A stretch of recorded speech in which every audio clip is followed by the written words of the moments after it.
ఓం శ్రీ గురుదేవాయ నమః. ఓం శ్రీ గురుదేవాయ నమః. కిం భూషణాత్ భూషణమస్తి కిం భూషణాత్ భూషణమస్తి శీలం శీలం తీర్థం పరం కిం పరం కిం స్వమనో విశుద్ధం పవనో విశుద్ధం కిమత్ర హేయం కిమత్ర హేయం కనకం చ కాంతా కనకం కాంత సేవ్యం సదా కిం సేవ్యం సదా కిం గురువేద వాక్యం. గురువేద వాక్యం. ఈ శ్లోకాన్ని ప్రశ్నోత్తరిలో ఈ పూట మననం చేయాలి. చక్కని ప్రశ్నలు వేస్తున్నారు ఇప్పుడు. కిం భూషణాత్ భూషణం అస్తి. భూషణములకు భూషణం ఏది? ఎవరికి? ఆడవాళ్ళకు కాదు, సాధకులకు. భూషణం అనగానే ఆభూషణాలు గుర్తొచ్చి అలంకారాలు గుర్తొచ్చి మనం అనుకుంటాం. అది కాదు అడిగేది ఇప్పుడు. ఇక్కడ ఆడవాళ్ళ అలంకారాల గురించి చెప్పటం లేదు, అడగటం లేదు. ఎవరి గురించి? సాధకుడికి భూషణం ఏమిటి అని అడుగుతున్నారు. సాధకుడికి అని తీసుకోవాలా, అసలు జీవుడికి అనుకోవాలా? జీవుడికి. ఎందుకంటే ఇప్పుడు ఏదో సాధన కోసం వచ్చి సాధన చేస్తున్నాను అనుకుంటున్న సాధకులు మాత్రమే సాధకులు కాదు. భూమి మీద జన్మనెత్తిన ప్రతి జీవి, అందులో మనుష్య జన్మనెత్తిన ప్రతి జీవి సాధకుడే. పశుపక్షాదులు కూడా సాధకులే. సాధన చేస్తున్నాయి కదా ఎదగటానికి. ఏదో ఒకటి వాటి స్థాయి నుండి అవి ఎదగాలి. ఎక్కడున్నవాడైనా, మొదటి మెట్టు మీద ఉన్నవాడైనా పైకెక్కాలి, పైన ఉన్నవాడైనా ఇంకా పైకి ఎక్కుతూనే ఉండాలి. కనుక అందరూ సాధకులే. జీవుడు అంటేనే సాధకుడు. జీవుడు అంటే పతనమయ్యేవాడు కాదు, జీవుడు అంటే ఎదిగేవాడే. జీవో బ్రహ్మయేవ. బ్రహ్మయేవ అంటే సాధకుడే. ఇంకొక మాట లేదు అక్కడ. నాకు తెలిసింది, నాకు తెలియదు సాధన అంటే ఏమిటో, ఎట్లా చేయాలి, మేము సాధనకులం కాదు అని అనటానికి అర్హత ఎవరికీ లేదు. మనిషికి కాదు, ఎవరికీ లేదు. కనుక భూషణం ఏమిటి జీవుడికి అంటే ఇక్కడ ఏమంటున్నారు? భూషణాత్ భూషణం. భూషణమునకే భూషణం అట. చాలా గొప్ప భూషణం ఏమిటి అంటే, అలంకారం ఏది అంటే, భూష అలంకారే ధాతువు. శీలం అన్నారు. శీలం అంటే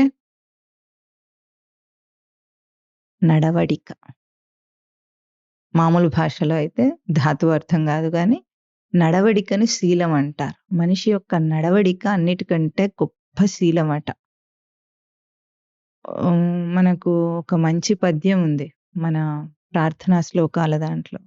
కేయూరాన్న విభూషయంతి పురుషం హారా న చంద్రోజ్వల న స్నానం న విలేపనం న పూజనం నాలంకృత మూర్ధజ వాణ్యేకా సమలంకరోతి పురుషం యా సంస్కృతా ధార్యతే క్షీయంతే ఖలు భూషణాని సర్వం వాగ్భూషణం భూషణం అని. అంటే కేయూరాన్ అంటే కంకణాలు, గాజులు, ఇవన్నీ అలంకారాలు కావట. కేయూరాన్ న విభూషయంతి పురుషం హారాన చంద్రోజ్వల. హారాలు వేసుకోవటం కానీ, చంద్రవంకలు పెట్టుకోవటం కానీ జడలో, అవన్నీ కూడా అలంకారాలు కాదట. ఇంకా నా స్నానం నా విలేపనం నా కుసుమం. స్నానం అంటే మనం స్నానం అలంకారం కోసం చేయం, శుచి కోసం చేస్తాం. స్నానం కేవలం శుచియే కానీ అలంకారం కాదు. నా విలేపనం, గంధాలు పూసుకోవటం, అవన్నీ కూడా భూషణం కాదు, అలంకారాలు కావట. కుసుమం అంటే జడలో పూలు పెట్టుకుంటారు కదా, ఇవన్నీ కూడా అలంకారాలు కాదట. వాణ్యేకా సమలంకరోతి పురుషం. వాణి అంటే పలుకు. పలుకు మాత్రమే వాడిని అలంకరింపజేస్తుంది. ఏది? యా సంస్కృతాధార్యతే. ఏది సంస్కరింపబడిన మాటయో అది వాడికి, పురుషుడికి అలంకారం అవుతుంది. మిగతా అన్ని కూడా అలంకారాలు క్షీయంతే ఖలు భూషణాన్ని. మిగతా అన్ని కూడా క్షీణించేవి. అంటే పూలు పెట్టుకుంటే కాసేపు ఉంటుంది, కంకణాలు వేసుకుంటే మార్చేస్తారు, డిజైన్ మోల్డ్ అంటారు, బోర్ కొట్టిందంటారు. అలంకారం ఈరోజు అలంకారం అయింది, రేపు అలంకారం కాదు. అట్లా ఏ అలంకారాలు చేసుకున్నా మనిషి యొక్క శీలాన్ని చెప్పదు అది. ఎట్లా ఉంటుంది? బాహర్ షేర్వాని అందర్ పరేషాని. షెర్వాణి. అందరు పరేషాని. బయటికేమో నీట్‌గా ట్రిమ్‌గా డ్రెస్ ఏసుకొని ఉంటాడు. లోపల చూస్తే వాడి మనస్సంతా అల్లకల్లోలంగా ఉంటుంది. అల్లకల్లోలంలో ఉంటాడు. మన ఫంక్షన్‌లలో వచ్చేవాళ్ళందరూ అట్లే కదా! అలంకరించుకొనొస్తారు. అందరూ చాలా నీట్‌గా సంతోషంగా ఉన్నట్టు బిల్డప్ ఇవ్వటానికే వస్తారు వాళ్ళక్కడికి. ఏ ఫంక్షన్‌కైనా అంతేనా? పెళ్ళికొచ్చి అందరూ చాలా ఆనందంగా ఉన్నట్టు చూపించడానికొస్తారు. ఒక్కొక్కడిని కదిలిస్తే వాళ్ళ బాధలు అన్నీ ఇన్ని ఉండవక్కడ. పెళ్లి చేస్తున్నవాడు, చూస్తున్నవాడు, చేసుకుంటున్నవాడు అందరికీ కష్టంగానే ఉంటుంది. అయినా సరే అందరం సంతోషంగా ఒక కార్యం జరుపుకుంటున్నామన్న ఒక సూడో ఏంటి తప్పుడు భావనను వ్యక్తం చేయటానికి ఎంతో కష్టపడుతుంటారక్కడ. డబ్బు ఖర్చు చేసి మరీ కష్టపడతారు. దాన్ని కదిలిస్తే బయటపడిపోతుంది.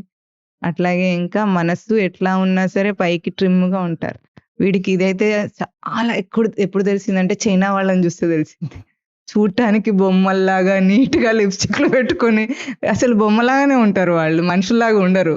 అంత నీట్‌గా ఉండి రాక్షసత్వం ఎట్లా ఉంటుందో వాళ్ళని చూస్తేనే తెలుస్తుంది. ఎప్పుడు కరోనా వచ్చినప్పుడు వుహాన్ సిటీని చూపించేటప్పటికి అసలు నిద్ర పట్టకుండా అయింది వీడికి. ఇట్లా ప్రపంచంలో జంతుజాలాలు అన్ని జూలో గూడా ఉండవేమో వీళ్ళు తినే అన్ని. సముద్రంలో ఉండవి, ఆకాశంలో ఉన్నవి, భూమి మీద పాకేవి ఏవి వదిలిపెట్టకుండా పకోడీలు తిన్నట్టు పచ్చివే తినేస్తుంటారు. బతికుండగానే తినేస్తుంటారు. ఇంతకంటే రాక్షసులు ఎవరన్నా ఉంటారా? మన కుంభకర్ణులు వాళ్ళు వీళ్ళు గూడా ఇట్లా ఉండరు. అది. బయటికి చూడటానికి వీళ్ళెట్లా నీట్‌గా అసలు ఇప్పుడే బొమ్మల్లాగా తయారైపోయి ఉంటారు. అట్లాగూ మనిషికి అలంకారం ఇదంతా బయటిది అలంకారం గాదు. Talk a while I will say what you are అన్నట్టు హూ యూ ఆర్. నువ్వేమిటో చెప్పేస్తా ఒకసారి మాట్లాడితే అన్నట్టు ఈ అలంకారాలేవి మనిషి శీలాన్ని చెప్పవు. కేవలం భూషణం అంటే కేవలం మాటనే గాదు. మాట ఎప్పుడు గూడా ఎక్కడి నుండొస్తుంది? మనసు నుండొస్తుంది. మనిషి మాట మనసు యొక్క ప్రవర్తన మాట. మనసు యొక్క ప్రవర్తన అన్ని చేష్టలు గూడా. అన్ని కదలికలు, అన్ని చేష్టలు అన్నీ మనసు యొక్క ప్రవర్తనలే గాని మనసు కదలకుండా దేహం కదలదు. మనసు కదలకుండా మాట్లాడలేడు వాడు. మనం మాట్లాడుతున్నామంటే అది మనసు యొక్క మాట. అప్పుడు ఆ మనసు యొక్క మాటను వింటే అర్థమైపోతుంది. అదెట్లా ఉండాలట? సంస్కరింపబడిన మాట అయ్యి ఉండాలి. సంస్కరించటం అంటే ఏమిటి? ఏం మాట్లాడుతున్నాం మనం అంటే మన సంస్కారాన్ని వ్యక్తం చేస్తున్నాం. సంస్కృత భాష పాటలో మనం ఎట్లా రాసుకున్నాం ఉంది మన దాంట్లో లోపలి వెలుగే బయటి పలుకుగా ప్రసార రూపమే సంస్కృతం. లోపలి వెలుగే బయట పలుకు రూపంలో వస్తుంది. మాట అంటే అంతే లోపల వెలుగే బయట పలుకుగా పలుకుతున్నాం మనం. ఇప్పుడు అది మనిషికి శీలం. శీలం అంటే అలంకారం ఏమవుతుంది? భూషణం అంటే అలంకారం అంటే ఏమిటంటే అలం కరోతి. ఇది చాలింక అనండి. అంటే మనిషి గురించి చెప్పాలి. మనిషికి అలంకారం ఏమిటి అంటే సంస్కారమే అలంకారం. వాడు సంస్కరించుకుంటే అంతకంటే గొప్ప అలంకారం ఉండదేది. ఎన్ని మేకప్‌లేసుకున్నా ఆ తేజస్సు రాదు. సాధకుడికి బ్రహ్మ తేజస్సు ఏదైతే నియమానుష్ఠాన జీవితంలో వస్తుందో ఆ బ్రహ్మ తేజస్సు బయట ఏం పూసుకున్నా రాదు. ఎన్ని పట్టు చీరలు కట్టుకున్నా రాదు. ఏ అలంకారాల వల్ల కూడా రాదు. ఎప్పుడొస్తుంది? తన మనస్సు శుద్ధమైతే ఆ శుద్ధమైన మనస్సులోంచి అదే తర్వాత ప్రశ్నకు కూడా సమాధానం వస్తుంది. శుద్ధమైన మనస్సని. ఆ శుద్ధమైన మనస్సులో నుండి ఏది వ్యక్తమవుతుందో ఏ చేష్ట, ఏ నడవడిక, ఏ తీరంటాం మనం మామూలుగా. ఆ తీరు అక్కడ మనకు అలంకారం. సాధకుడికి, జీవుడికి అలంకారం అవుతుంది. ఎందుకు అది అలంకారం అవుతుందంటే శీలం అంటే శీల సమాధానో ధాతు. సమాధాన పడటం. మనిషి ప్రతి ప్రవర్తనలో గూడా ప్రవృత్తి వస్తుంది అని మనం చెప్పుకుంటూ ఉంటాం. సాధకులకు ప్రవృత్తి ఉంటుంది. జీవుడు అనేవాడికే ప్రవృత్తి ఉంటుంది. ఆ ప్రవృత్తి వ్యక్తమవుతుంది. ప్రవృత్తి ఎందుకొస్తుంది? ప్రవృత్తి ఘనీభవించటం అంటాం మనం. కారణరూపం ప్రవృత్తి దేనికైనా సరే. ఎక్కడి నుండి ప్రవృత్తి వచ్చింది జీవుడికి? ఇప్పుడు ప్రవృత్తిని ఎట్లా శుభ్రం చేయాలి వీడు? అడుగునున్న మురికిని తీసేయాలంటే ఎట్లా వచ్చింది అంటే పేరుకునొచ్చింది అంటాం. అడుగున మురికి ఉందంటే పేరుకుంటే అడుగున మురికి ఉంటుంది. ఇప్పుడు ఈ ప్రవృత్తి కారణ రూపం, పేరుకున్న రూపం. ఇది ఎట్లా వచ్చింది? ఎక్కడి నుండి వచ్చిందంటే మనిషికి ఏదైనా సరే ఈ ఇంద్రియాల ద్వారా ఇంద్రియాలు బయట ప్రవర్తిస్తున్నప్పుడు ఇప్పుడు కన్నుందనుకోండి. ఒక విషయాన్ని చూసింది.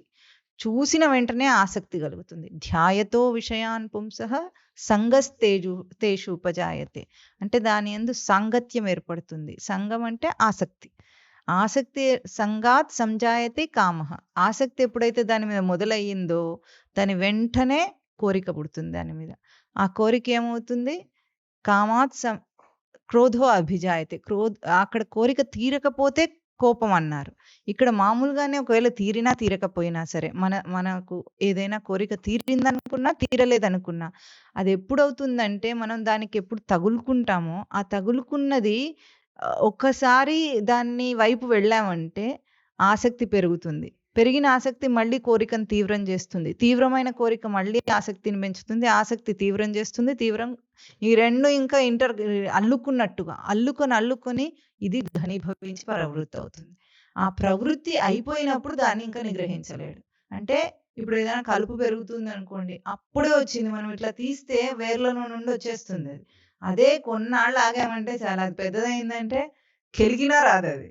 అంటే వేర్లు పాతుకుంటాయి ఎట్లాగో అట్లాగే ఒక్కసారి ఏదైనా మనకు దుష్ట బుద్ధి కలిగింది, బయటి దాని యందు కోరిక కలిగింది అంటే వెంటనే దాన్ని ఆపకపోతే దాని యందు ఆసక్తికి మళ్ళీ కోరికకు మళ్ళీ ఆసక్తి కోరిక దాని వెంట ఇంకా వాడు అల్లుకున్న తర్వాత వాడి వల్ల కాదు అది.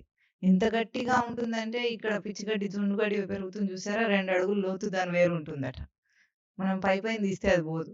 ఇప్పుడు ట్రాక్టర్ పెట్టి దున్నించాల్సిందే. ఇంకా అంతకంటే వేరే ఉపాయం లేదు. ఎట్లాగో అట్లా ఉంటుంది ప్రవృత్తి తనకు. దేనివల్ల వచ్చింది? ఒక్క ఇంద్రియం బయటికి వెళ్ళటం వల్ల.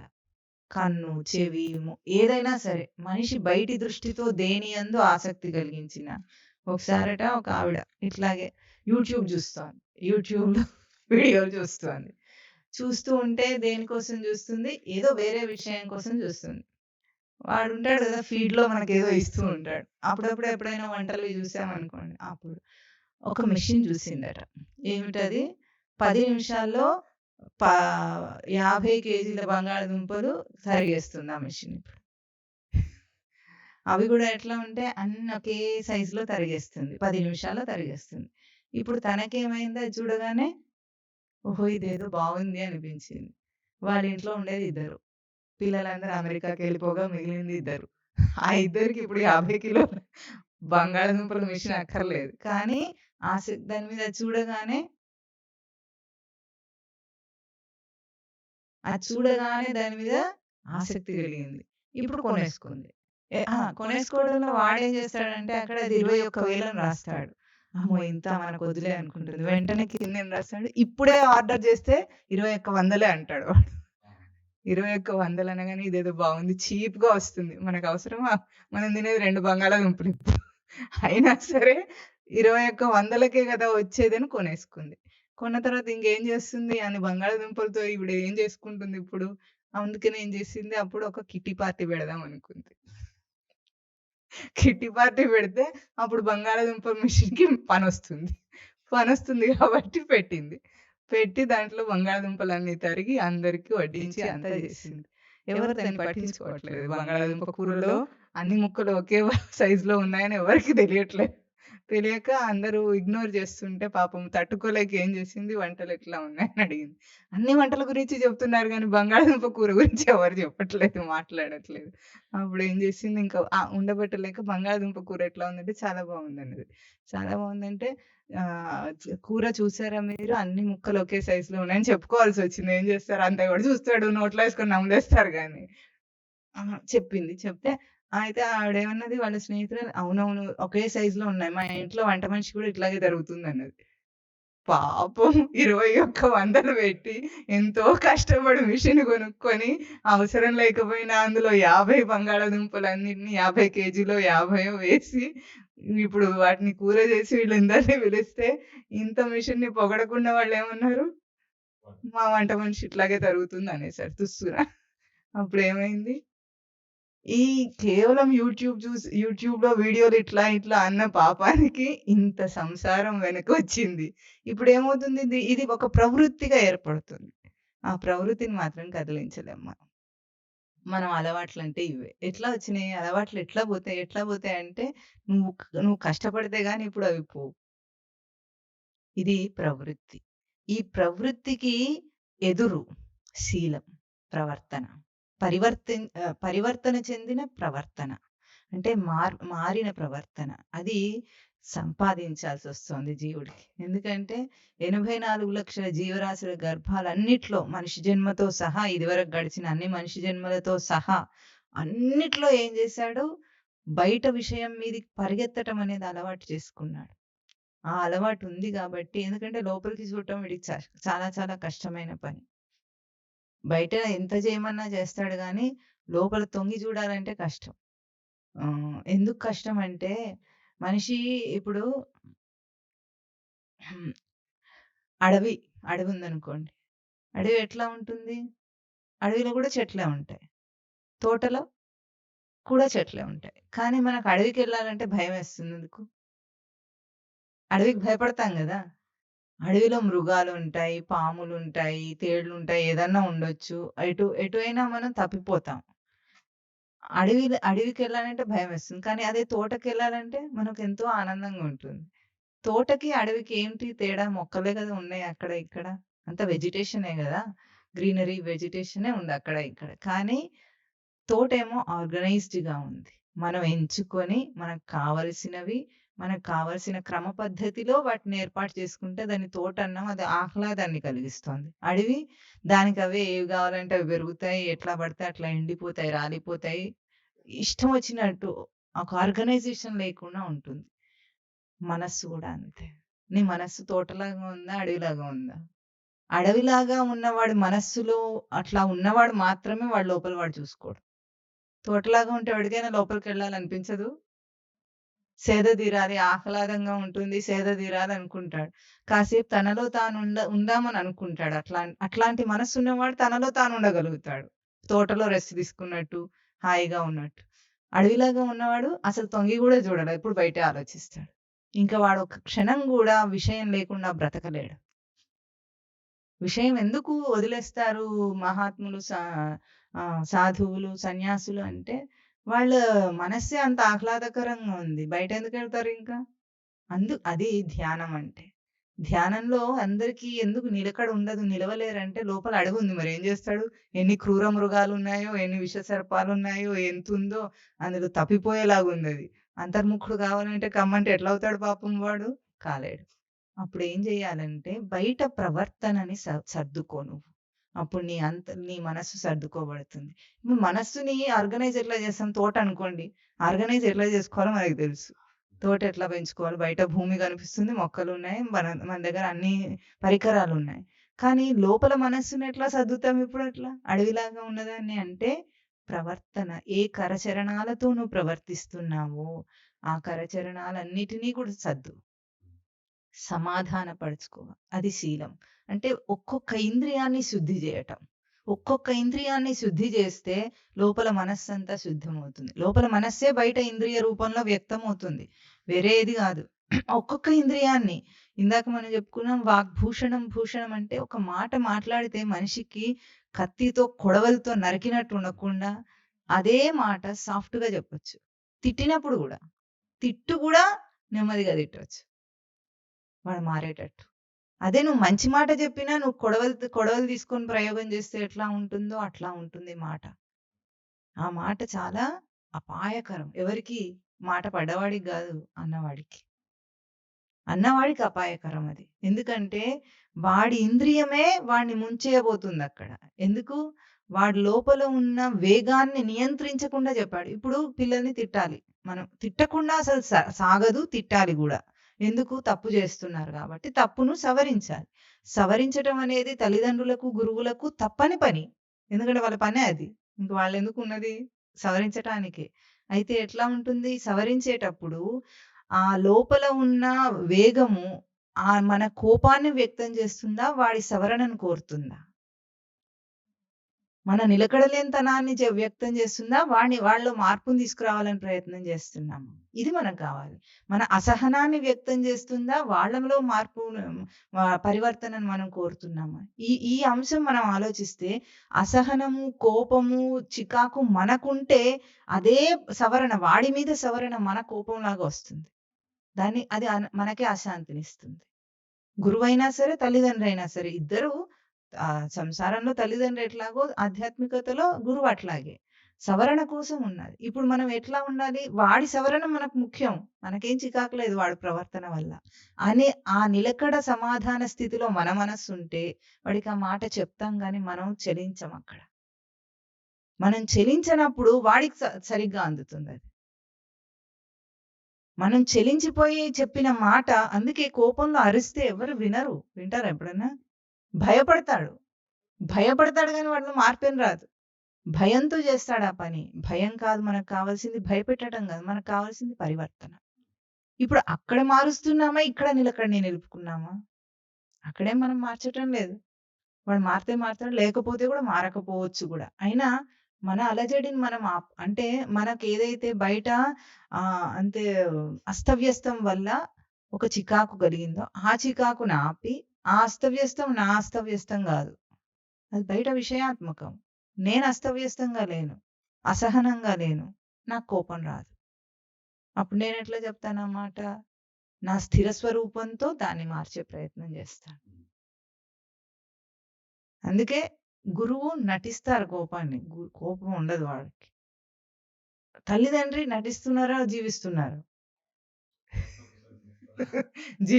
జీవించినప్పుడే అశాంతొస్తుంది. ఒక సన్యాసికి, సంసారికి తేడానే అంత. సన్యాసి ఎప్పుడూ జీవించడు. నటిస్తూనే ఉంటాడు. సంసారి నిజం అనుకోని జీవిస్తుంటాడు. జీవించిన వాడికి కష్టాలు రాకుండా ఎట్లుంటాయి? మరి ఇన్ని పాత్రలు జీవింపజేయాలి. నిమిషానికి ఒక పాత్ర మార్చాలి. అటు తిరిగితే ఒక పాత్ర, ఇటు తిరిగితే ఒక పాత్ర. ఇన్ని పాత్రలను అక్కడ తృప్తిపరచటానికి ఎప్పుడు ప్రయత్నం చేస్తాడో చెయ్యలేని పనది. అసాధ్యమైన పని గాబట్టి ఎప్పుడైనా బయటి వాళ్ళని తృప్తిపరచటం అనేది అసాధ్యమైన పని. బాగా గుర్తుపెట్టుకోవాలి. వాళ్ళని సాటిస్ఫై చేయటం, ఆనందపరచటం, సంతోషపరచటం ఎక్కడ సంసారంలో గాని, సన్యాసికైనా గాని, లోకంలో ఎవ్వరికైనా సరే అసాధ్యమైన పని. తనలో తాను మార్పు సులభ సాధ్యం గదా అది. సుసుఖం కర్తుం చాలా తొందరగా చేసుకోవచ్చు. ఎందుకంటే తానక్కడ తన మీద ప్రయోగం చేసుకుంటాడు. మార్పు తనకే కనిపిస్తుంది. ఆ ఫలితం ఏదైతే ప్రశాంతత ఉందో తనలో తనకే అర్థమైపోతుంది. దర్శన స్వరూపం అది.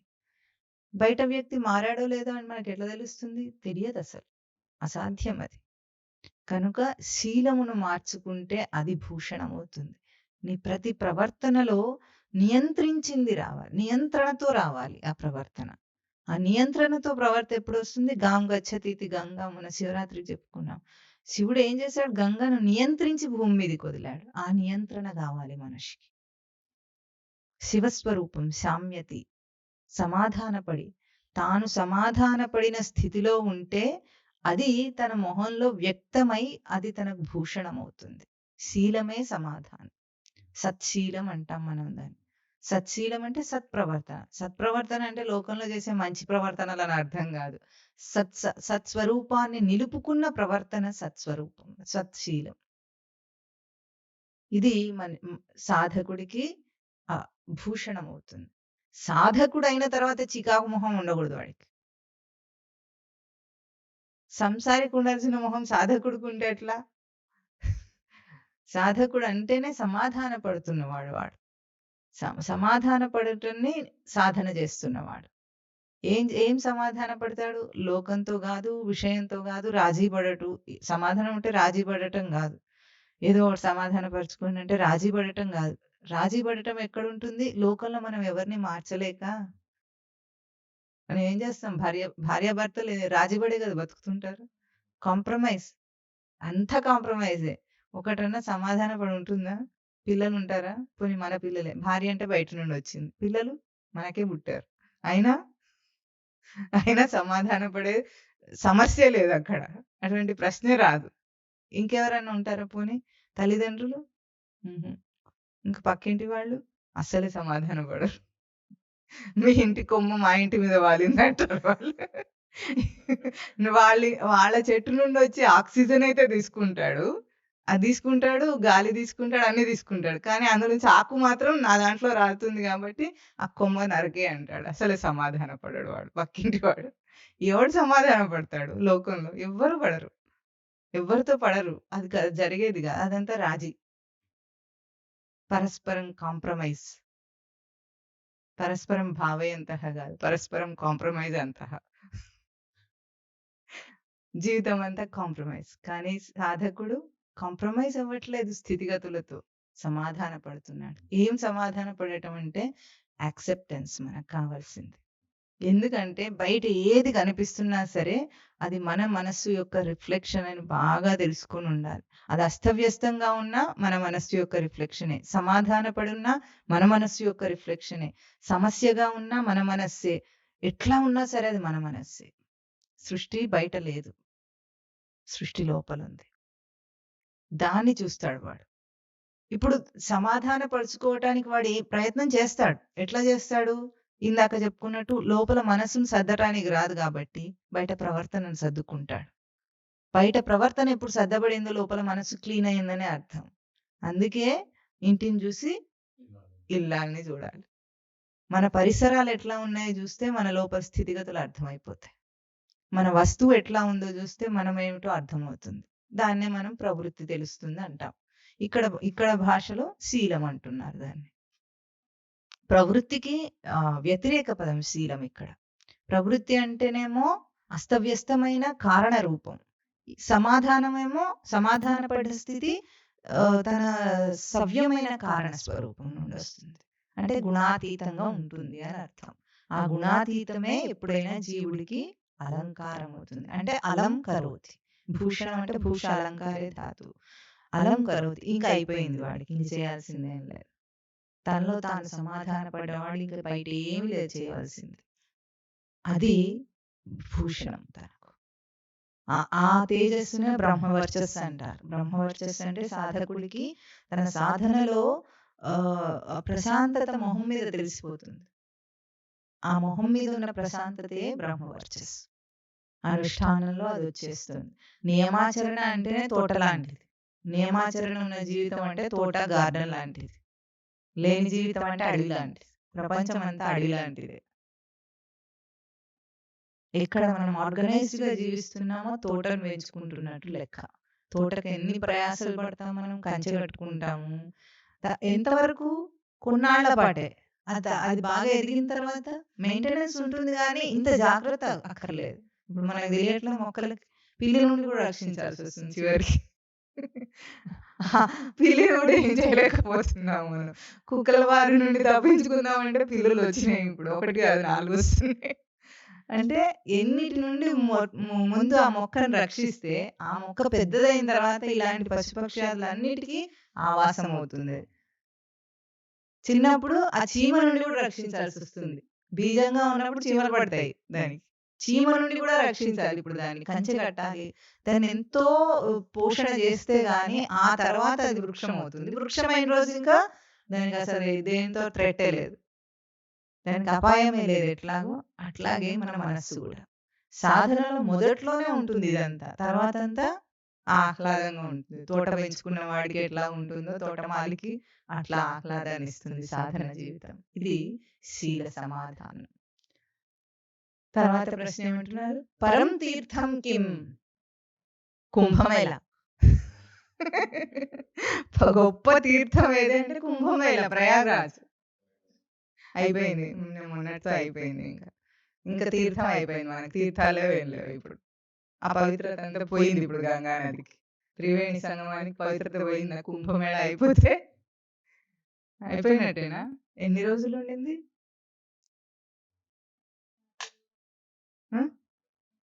40 రోజులు. 40 రోజులు పవిత్రంగా అది ప్రజలందరినీ పవిత్రం చేసేసిందట పాపం. ఇప్పుడు ఇంకా చేయలేదు. 40 రోజుల ప్రజల పాపాలన్నీ అందులో ఉన్నాయి. ఇప్పుడు వెళ్ళి మనం మునిగామనుకోండి, అవన్నీ పాపాలు కట్టగట్టుకుని మనకు అంటుకుంటే. అట్లా అనట్లేదు. ఇక్కడ ఏమంటున్నారు? పరం తీర్థం కిం విశుద్ధం స్వమనః. విశుద్ధమైన స్వమనః, తన మనస్సే పరమ తీర్థం అవుతుందట. ఎందుకు? వాడు ఏం చేసుకున్నాడు? ఇప్పుడు దాన్ని అడవి నుండి తోట చేసుకున్నాడు కాబట్టి అదే ఇప్పుడు పరమమైన తీర్థం. ఇప్పుడు ఇక్కడ రిలాక్స్ అవ్వడానికి ఎక్కడికి వెళ్ళక్కర్లేదు, తన తోటలో తను ఉండొచ్చు. లేకపోతేనేమో మనం గార్డెన్‌కెళ్ళాలి. పార్క్‌కెళ్ళాల్సొస్తుంది. అవునా? మన మనసు అడవిలాగున్నప్పుడే పార్కులకి రిక్రియేషన్‌లకెళ్తాడు. ఎందుకంటే ఇక్కడ వాడికి ఆనందం లేదు గదా! ఇప్పుడు పార్కుంది 'రామోజీ ఫిల్మ్ సిటీ' ఇంకేమో ఉంటాయి గదా! పేర్లు గుర్తులేవింకా. అలాంటి పార్కులకెందుకెళ్తాం మనం? మనకు లోపల అల్లకల్లోలంగా అడవిలాగుంది. లోపల అస్సలు చూడడానికి కొంచెం గూడా టైం దొరికితే ఎక్కడికైనా ఇప్పుడు ఏం పని లేదనుకోండి. ఏం చేస్తారు? లోపల చూడాల్సొస్తుంది. ఖాళీగా ఉండాల్సొస్తుంది. అప్పుడే వెంటనే రిక్రియేషన్‌కెళ్ళిపోతాడు వాడు. భయమేస్తుందనమాట. ఖాళీగా ఉంటే లోపల చూస్తే అదేమో దట్టమైన అడవి. అసలే తప్పిపోయే అడవి వాడి మనస్సు. ఏ ప్రవర్తన చేసినా వాడు తప్పిపోతాడు గ్యారంటీ. అట్లా ఉంది గాబట్టే ఇప్పుడు రిక్రియేషన్ గావాలి. పైనేం చేశాడు వీడు? మొత్తం అంతా అరేంజ్‌మెంట్ చేసుకున్నాడు గాబట్టి, ఈ విశుద్ధమైన ఈ మనస్సే తీర్థమట. ఆత్మబోధలో చివరి శ్లోకం ఏమిటి? స్వాత్మతీర్థం భజతే అన్నారు. స్వాత్మతీర్థమును భజన చేస్తాడట. ఆ స్వాత్మతీర్థంనే ఏమన్నారు? ఆహ్, స్వాత్మతీర్థం భజతే అమృతః భవంతి అన్నారు. ఇక్కడ గూడా పరం తీర్థం అంటే విశుద్ధం స్వమనః అంటున్నారు. ఈ స్వాత్మతీర్థాన్ని మించిన తీర్థం లేదు. మనకు రామచంద్రుల వారి కథ ఏం చెప్తుంది? రామచంద్రుల వారు 14 సంవత్సరాల వయస్సులోనే ఉన్న పుణ్య తీర్థాలన్నీ తిరిగొచ్చారట. ఎందుకంటే అది పరంపరాగతమైన ఒక అన్వేషణ. దాన్ని మనము తప్పుపట్టకూడదు. ఎందుకంటే మన హిందూ ధర్మంలో చెప్పిన ప్రతి దాంట్లో గూడా ఏదో ఒక ఇప్పుడు మనం ఏదో హాస్యానికి ప్రయాగ్‌రాజ్‌ని అనుకున్నాం గానీ అదంతా తీసి పారేయాల్సిన విషయమేం గాదు. హిందూ ధర్మంలో చెప్పిన ఏ విషయము, ఏ అభ్యాసం గూడా ఎంత లో లెవెల్ అయినా సరే అది స్కూలే. నర్సరీ అయినా, ఎల్‌కేజీ అయినా స్కూలే గదా! వాడు నర్సరీ చదవకుండానే పీహెచ్‌డీ చదువుతాడా? ఎవ్వరు చదవరు.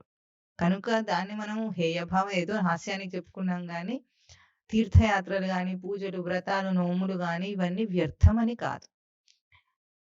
తీర్థయాత్రకెళ్తే మనిషిని పవిత్రం చేస్తుంది అంటాం. అంటే ముక్తొచ్చేస్తుందని అర్థం కాదక్కడ. అంటే ఈరోజు కుంభమేళాలో మనం నీళ్ళలో మునిగొచ్చాం. ఈరోజు నాకు ముక్తొస్తుందని. అక్కడ అర్థం లేదట్లా. ఏమర్థము దానికంటే, ఇట్లా తీర్థయాత్రలకు వెళ్ళటము దేన్ని కోరి చెప్పండి? ఇంతమంది ఎన్నో కోట్ల మంది వెళ్ళొచ్చారు గదా! ఏం కోరారక్కడ? కోరికలు తీరుతాయని చెప్పారా? కేవలం ముక్తి కాంక్ష. అంటే భారతదేశంలో మొన్న వీడు చూసిన ప్రకారం 60,00,00,000 మందో ఎంతో మంది మునిగారట. అంటే మన దగ్గర ఉన్నది 120,00,00,000 ఇంకెక్కువ ఉన్నారా? 120,00,00,000లో 60,00,00,000 మందికి ముక్తి కాంక్ష ఉంది.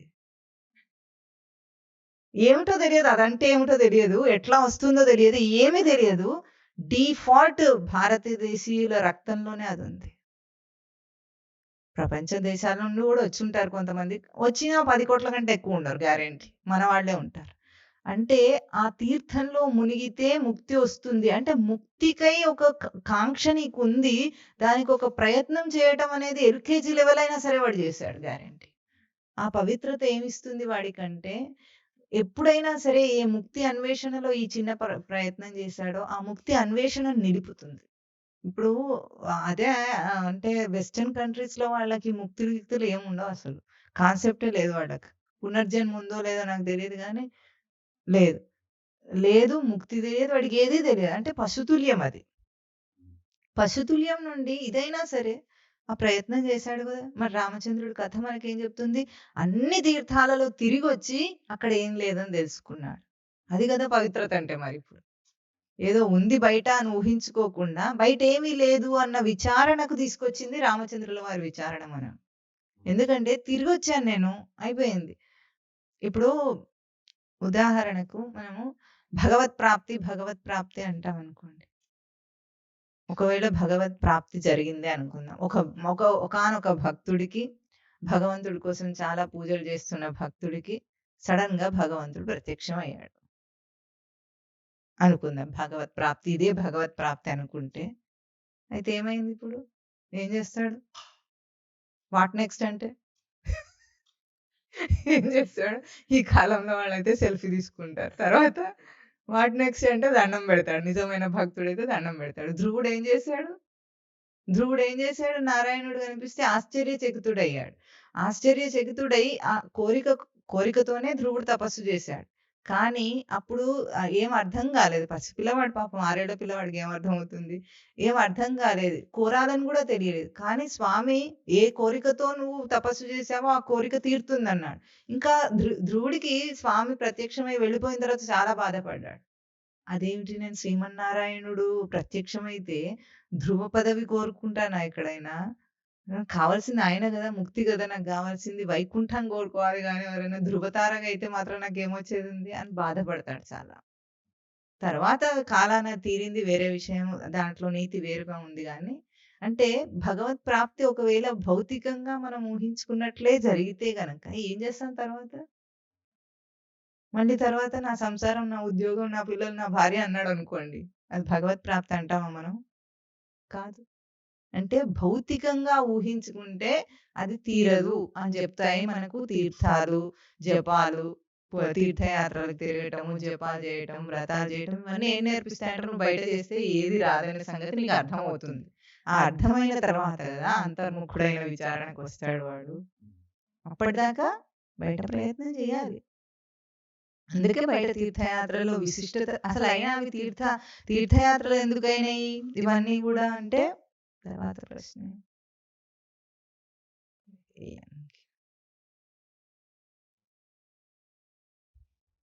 ఇవన్నీ తీర్థయాత్రలు ఎందుకైనాయి అంటే తీర్థి కుర్వంతి తీర్థం అని నారద భక్తి సూత్రాల్లో ఒక సూత్రం. తీర్థి అంటే తీర్థమును పొందినవాడు, తరింపజేసేవాడు అని. తీర్థ శబ్దానికి అర్థం త్రూప్లవణతరణయోహు ధాతు తారయతీతి తీర్థం, తరింపజేసేది తీర్థం అందా. అది స్వమనః అంటున్నారు. ఇప్పుడు విశుద్ధం స్వమనః ఏవ తీర్థం. ఇప్పుడు బయట తీర్థయాత్రలన్నీ తీర్థాలు ఎందుకైనాయి అంటే అక్కడ ఒకానొక జ్ఞాని ఉంటే అవి తీర్థయాత్రలు అవుతాయి. జ్ఞాని లేకపోతే కావు. తీర్థి కుర్వంతి తీర్థం అంటే తీర్థం దాటిన వాడు దాన్ని దాటింపజేయగలడు. దాటిన ఇప్పుడు షిరిడి ఉందనుకోండి, తీర్థస్థలం ఎందుకైంది? అక్కడ ఒక జ్ఞాని ఉన్నాడు అనుకున్నారు కాబట్టి అయింది. లేకపోతే భౌతికంగా చూస్తే అంత రష్ ఉంటుంది, చికాగ్గా ఉంటుంది, చెత్తగా ఉంటుంది. కాశీ ఎట్లా ఉండేది ఇదివరకు, ఇప్పుడు బాగైందేమో కానీ పెంట కుప్ప. కాశీ అంటే పెంట కుప్ప, అర్థమే అది. అట్లా ఉన్నా సరే ఆ గంగలో వీళ్ళు అందరూ మునుగుతారు, ఆ పెంట కనిపిస్తుంటే కూడా. అక్కడ అర్థమేమి అంటే వాళ్ళు అది చూడట్లేదు, భౌతికాన్ని చూడట్లేదు, హైజీన్ క్లెన్లీనెస్ చూడలేదు మన దేశంలో. చూడకుండా ఆ పవిత్రతను, అభౌతికమైన ఒక పవిత్ర స్వరూపాన్ని వాళ్ళకి కనిపించిన దాన్ని చూస్తున్నారు. గంగలో మునిగితే రోగం వస్తుందంటే అయినా సరే మునుగుతూనే ఉన్నారు. రోగం వచ్చినా సరే అంటే ఒక అభౌతికమైన దాన్ని చూస్తున్నారు. ఏదో నన్ను తరింపజేసేది అక్కడ ఉంది అని చూస్తున్నారు కానీ భౌతికం చూడటం లేదు. అదేం చేసింది? భౌతిక దృష్టిని దాటించేటట్లుగా నిన్ను తీసుకెళ్తూ ఉంటుంది. బేస్మెంట్, పునాది వేస్తుంది. ముక్తి కొరకు చేసే ప్రయత్నాలలో పునాది వేస్తుంది. ఆ పునాది మీదనే తర్వాత అంతర్ముఖత వస్తుంది. అప్పుడు గురువు దగ్గరికి వెళ్తాడు. ఇప్పుడు కానీ ఇక్కడేమంటున్నారు? స్వమనహేవ తీర్థం, విశుద్ధం స్వమనః అంటే విశుద్ధమైన తన మనస్సే. విశుద్ధం అంటే విశేషంగా శుద్ధమైంది. ఏ విశేషం అంటే తనను తాను సమాధాన పడ్డ స్థితి యొక్క విశేషం చేత అది శుద్ధమైంది. ఇప్పుడు మనస్సుకు 2 రూపాలు ఉంటాయి. మన ఏవ కారణం బంధమోక్షయోః, మన ఏవ మనుష్యాణం కారణం బంధమోక్షయోః. ముక్తికైనా బంధానికైనా ఆ మనస్సే కారణం ఎట్లాగో, సంసారంలో ముంచటానికైనా తరింపజేయటానికైనా అదే మనస్సు కారణం. అంటే 2 వైపులా పదునున్న కత్తి లాంటిది. ఎటు వాడుకుంటే అటు. విషయ చింతన దేంతో చేస్తారు? మనస్తోనే చేస్తాడు. ఇంకో పరికరం ఉందా? ఏం లేదు. ఇప్పుడు ఆత్మచింతన, తత్వచింతన మనస్సే కావాలి, లేకపోతే ఎట్లా చేస్తాడు వాడు? కనుక విశుద్ధమైన మనస్సే తీర్థం అట, తనను దాటించగలిగేది. ఎందుకు? అది శీలంగా పెట్టుకున్నాడు కాబట్టి, బయట ప్రవర్తనను సర్దుకొని మనసును శుద్ధి చేసుకున్నాడు. ఇప్పుడు ఆ విశుద్ధమైన మనస్సు ఎందే దాటేస్తాడు. ఏం దాటేస్తాడంటే ఇంకా భౌతికంగా నాకేది అక్కర్లేదు, భౌతికంగా ఏది కోరడు వాడు. ఎందుకు కోరడంటే తన మనస్సు అంత ఆహ్లాదకరంగా ఉంది. ఇప్పుడు ఎందుకు ఆహ్లాదకరంగా ఉంది అంటే ఇప్పుడు ఇది చిమ్నీ ఉంటుంది చూసారా? బల్బ్ అనుకోండి, పోనీ బల్బ్ ఉంది, మురికి పట్టుంది. మురికి పట్టుంటే మనం ఏం చేస్తాం? తుడిచేస్తే పోతుంది ఆ మురికి. తుడిచిన తర్వాత దీపపు కాంతి ఎంత ప్రకాశవంతంగా వెలుగుతుంది. ఇందాక అదే మసకగా ఉంది, ఇప్పుడు అది ప్రకాశవంతమైంది. ఆ ప్రకాశం దేని వల్ల వచ్చింది? శుద్ధి చేయటం వల్ల వచ్చింది. శుద్ధి చేయటం వల్ల వచ్చిన ఆ ప్రకాశం నందు అన్య ప్రకాశం మనకు అక్కర్లేదు. ఇంకా దాని ప్రకాశమే దాన్ని శుద్ధంగా కనిపించేటట్టు చేస్తుంది. ఇప్పుడు అది క్లీన్ గా ఉన్నది కూడా ఈ ప్రకాశమే చెప్తుంది. ఇందాక మసకగా ఉన్నది కూడా ఈ ప్రకాశమే చెప్పింది. దీపం వేస్తే మసకగా దుమ్ము పట్టిపోయింది కాబట్టే కదా మనం శుద్ధి చేసాం. అప్పుడు కూడా ఆ దీపపు కాంతే ఆ మురికిని చూపించింది. ఇప్పుడు కూడా తేటగా వస్తున్న ఆ వెలుగు కూడా ఈ దీపపు కాంతి చేతనే కనిపిస్తుంది. ఇప్పుడు మనస్సు యొక్క మాలిన్యం మనకు తెలుస్తుందంటే కూడా అది సచ్చిదానందంలో వెనుక ఉన్న వెలుగు వల్ల తెలుస్తుంది. మొన్న హైదరాబాద్ లో పిల్లలకు చెప్పిన రోజున మనం మామూలుగా ప్రవచనాల్లో చెప్పుకుంటుంటాం ఎప్పుడైనా, అందరూ మంచివాళ్లే, తనని తాను మంచివాడు అనుకుంటారా, చెడ్డవాళ్ళు అనుకుంటారా? చూసారా మీరు ఎట్లా చెప్పారు? పిల్లలు అట్లా చెప్పలేదు. అందులో ఏజ్ గ్రూప్ ని బట్టి సమాధానాలు ఉన్నాయంటే వీడికి చాలా ఆశ్చర్యం వేసింది. అందరూ మిమ్మల్ని మీరు మంచివాళ్ళు అనుకుంటారు, ఎవరెవరు మంచివాళ్ళు చెయ్యొద్దామంటే అందరు చిన్న చిన్న పిల్లలు ఎవరున్నారో వాళ్ళు చెయ్యెత్తారు. కొంచెం పెద్ద పిల్లలు ఉన్నారు చూసారా, 7 సంవత్సరాలు దాటిన పిల్లలు, వాళ్ళు చెయ్యెత్తలేదు. వాళ్ళు ఏమన్నారంటే అక్కడ మళ్ళీ పెద్దవాళ్ళైతే చేయెత్తుతారు మీలాగా గ్యారెంటీగా. కానీ ఆ మధ్య వయసులో ఉన్న పిల్లలు ఏం చేశారు? ఎత్తలేదు. అందరూ చెడ్డవాళ్ళు, ఎవరెవరు చెడ్డవాళ్ళు అనుకుంటున్నారంటే వాళ్ళు దానికి కూడా చేయెత్తలేదు. ఎందుకంటే ఒక అమ్మాయి అన్నది, నాలో మంచి చెడు 2 ఉన్నాయని నేను యాక్సెప్ట్ చేస్తాను అన్నది. Great thing. ఎందుకు? ఇంకా పెద్దవాళ్ళు అయిపోయి ఉంటే ఆ మాట అన్నారు, అభిమాన పడతారు వాళ్ళు ఆ మాట చెప్పటానికి. అమ్మ నేను చెడవాడిని, నేను ఎట్లా ఒప్పుకుంటే? ఆ పసి మనసులో మరీ అమాయకత్వం లేదు. చిన్న పిల్లలకేమో చెడు మంచి తెలియని పిల్లలు అక్కడ చిన్నగా వాళ్ళ రంగులు వేసుకుంటున్నాడు, వాడు వచ్చి ఏం చేయట్లేదు. ఒకడికి అక్షర జ్ఞానం కూడా లేదు, వాడు కూర్చొని ఏదో ఇల్లు డ్రా చేసుకుంటున్నాడు. అట్లా ఉన్నవాళ్ళు చిన్న పిల్లలు ఏం ఎత్తలేదు, ఎందుకంటే వాడు ఇంకా తెలియదు, మంచి తెలియదు చెడు తెలియదు, వాడికి వివేచన లేదు. కానీ వీళ్ళకి ఏమైంది? తప్పు నేను చేస్తున్నానని మాకు లోపల తెలుస్తుంది, గిల్టీ కాన్షియస్నెస్ ఉంది వాళ్ళకు. ఈ గిల్టీ కాన్షియస్నెస్ పెద్దవాళ్ళు ఏం చేస్తారంటే 4 సార్లు తప్పు రిపీట్ చేయటం వల్ల గిల్టీ కాన్షియస్నెస్ చచ్చిపోతుంది. వాళ్ళు కాంప్రమైజ్ అయ్యి ఇది తప్పు కాదనుకుంటారు. ఇప్పుడు ఆ చిన్న వయసులో, పసి వయసులో తెలియట్లేదు, మధ్య వయసులో తెలుస్తుంది. అంటే ఆ కౌమార అవస్థలో తెలుస్తుంది మంచి చెడు, నేను తప్పు చేస్తున్నానని నాకు తెలుస్తుంది అని అన్నారు. అంటే నాలోనే దేవతలు రాక్షసుల పదంతో చెప్పాడు, మంచి చెడు చెప్పకుండా. రాక్షసులు నాలోనే ఉన్నారని నాకు తెలుస్తుంది, నేను యాక్సెప్ట్ చేస్తాను, నేను ఒప్పుకుంటాను అని అన్నారు వాళ్ళు. ఒకరు కాదు, దాదాపు 10 మంది పిల్లల దాకా అన్నవాళ్ళు. తర్వాత పెద్దవాళ్లే మళ్ళీ ఎందుకు అది ఒప్పుకోవటం లేదు అంటే, ఇప్పుడు ఈ పిల్లలే కొన్నాళ్ళు ఏమీ తెలియకుండా మనం వదిలేస్తే, వాళ్ళని మంచి చెడు యొక్క విచారణ చెప్పకుండా వదిలేస్తే తల్లిదండ్రి ఈ చెడుకు అలవాటు పడతారు. అలవాటు పడ్డ తర్వాత దానికి సర్దుకుంటారనమాట, ఇది మంచి అని సర్ది చెప్పేసుకుంటారు. ఏ గిల్టీ కాన్షియస్నెస్ అని మనం అంటామో, లోపల నుండి ఆత్మ చెప్తుంది అంటే తనలో తనకి తెలుస్తుంది అంటామో, అది చచ్చిపోతుంది పెద్దవాళ్ళు అయ్యేటప్పటికి. ఎందుకంటే తన వ్యవస్థతో రాజీ పడిపోతాడు. రాజీ పడి ఇట్లానే ఉంటారు. ఇంకెట్లా ఉంటారు? ఇట్లానే ఉంటారు. ఇదేం తప్పు కాదు, తిట్టినా తప్పు కాదు, కొట్టుకున్నా తప్పు కాదు, ఈర్ష్యపడ్డా తప్పు కాదు, ఏది తప్పు కాదు, ఏవి తప్పులు కావు లోకంలో. అట్లాగా బ్రతుకుతున్నారు ఇప్పుడు. ఇప్పుడు వాళ్ళకి పిల్లలకి ఎట్లా ఎంత చక్కగా తెలిసింది అంటే, లోపల వాళ్ళు పోల్చుకోవటం వాళ్ళకి అర్థమైంది. ఇప్పుడు ఎట్లాగైతే ఆ దుమ్ము పట్టిన బల్బు కూడా లోపల కాంతి వల్లనే తెలుస్తుందో, తప్పు చేస్తున్నాను అన్నప్పుడు మనం ముదిరిపోకుండా ఉంటే లోపల అన్ని తెలుస్తాయి. పెద్దవాళ్ళు నటిస్తారు, తెలుస్తున్నా కూడా దాన్ని దాటేస్తారు, సమర్థించుకుంటారు, పరిస్థితులతో సమర్థించుకుంటారు. ఇంక ఇట్లా కాకుండా ఎట్లా బ్రతుకుతారండి లోకంలో? బ్రతకారంటే టేడీ ఇంగ్లీష్ అయ్యి ఘీ నికల్తీ, అంతే, అది చెప్పుకొని బతికేస్తారు, ఇంకా అయిపోయింది, జరగదు అనుకుంటారు. అప్పుడు వాడికి లోపల చెప్తున్నది కూడా అర్థం కాదు. కానీ ఇప్పుడు ఇక్కడ విశుద్ధమైన తీర్థం అంటున్నారు. విశుద్ధమైన తీర్థం అంటే ఎట్లాగంటే, ఇంకా ప్రవృత్తి యొక్క కరుడుగట్టిన, అంటే ప్రతి జీవుడికి ప్రవృత్తి ఉంటుంది, పసిపిల్లలకు ప్రవృత్తి ఉండదు అనుకోండి, కానీ అతి పసితనంలో బయటకు రాదు, వ్యక్తం కాదు అది. తర్వాత వాడు ఎప్పుడైతే కౌమారం దాటి యవ్వనంలోకొస్తుంటాడో వాడి పూర్వ సంస్కారం అంతా ఆ జీవుడికున్న ప్రవృత్తి అంతా బయటికొచ్చేస్తుంది. అందుకే యవ్వనంలో ఎక్కువ బయటపడతాయి అన్నీ. లోపలున్న వికృత రూపాలన్నీ యవ్వనంలో బయటపడతాయి. కానీ అంతవరకు ఏమైంది? మనం సరిగ్గా 8 సంవత్సరాల నుండి 16 సంవత్సరాల దాకా గనక వాడికి మంచి శిక్షణనిస్తే జీవితాంతం వాడి ప్రవృత్తి మారిపోతుంది. ఆ జీవుడికి తల్లిదండ్రి చేయగలిగిన మేలు ఒక్కటే ఒకటి. 8 సంవత్సరాల దాకా మొదటి 8 సంవత్సరాలు ఏం జరుగుతుందంటే మీరు బోధ చేసినా వాడు అందుకోలేడు. అర్థం చేసుకునే అంత శక్తి వాడికుండదు. కానీ గుడ్డిగా అనుకరణ చేస్తాడు తల్లిదండ్రులని. వాళ్ళెట్లా ఉంటారో వాడికి ప్రతిబింబం 8 సంవత్సరాల దాకా వాడు. ఆ 8 సంవత్సరాల నుండి కొద్దిగా ప్రయత్నం చేసి వాడిని మార్చగలిగితే 16 సంవత్సరాల దాకా తల్లిదండ్రి యొక్క అండదండలు కావాలి వాడికి. అండదండలంటే తిండి పెట్టడానికి కాదు. వాడి మానసిక వికాసానికి కావాల్సిన ఏ బోధ కావాలో మంచి అంటే మనం సంస్కారం అంటామో ఆ సంస్కారం అప్పుడు నేర్పించాలి.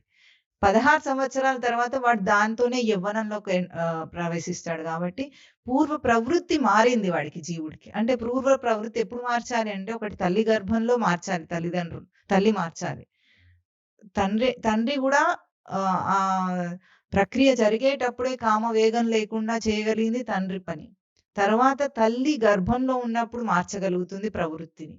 ఎందుకంటే జీవుడు శ్రవణం చేస్తాడప్పుడు. ఆ తర్వాత 8 సంవత్సరాల దాకా వీళ్ళిద్దరు కాన్షియస్‌గా ఉండాలి. పిల్లల ముందు పోట్లాడుకోవడాలు, పిల్లల ముందు చేయకూడని అన్ని పనులు చేస్తారు. ఒక థర్డ్ క్లాస్ అమ్మాయిని తీసుకొని తల్లిదండ్రి పబ్‌కెళ్తారట స్కూల్లో. తను చెప్పుకుంది తన బాధ. ఆ పిల్లలకు పబ్ ఏమన్నా ఆనందాన్ని ఇస్తుందా? ఇవ్వదు. పిల్లలకు ఆటలు ఆనందాన్ని ఇస్తాయి గానీ పబ్బులు ఆనందాన్ని ఇవ్వదు. వీళ్ళెళ్లి ఊగుతున్నారు, తాగుతున్నారు, ఊగుతున్నారు, డాన్సులేస్తున్నారు.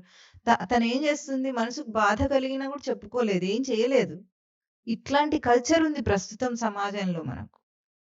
ఇంక అట్లా కాకపోయినా గూడా ఫస్ట్ పిల్లలు 8వ సంవత్సరంలో ఉన్నప్పుడు తల్లిదండ్రులు ఏ స్టేజ్‌లో ఉంటారో తెలుసా మీకు?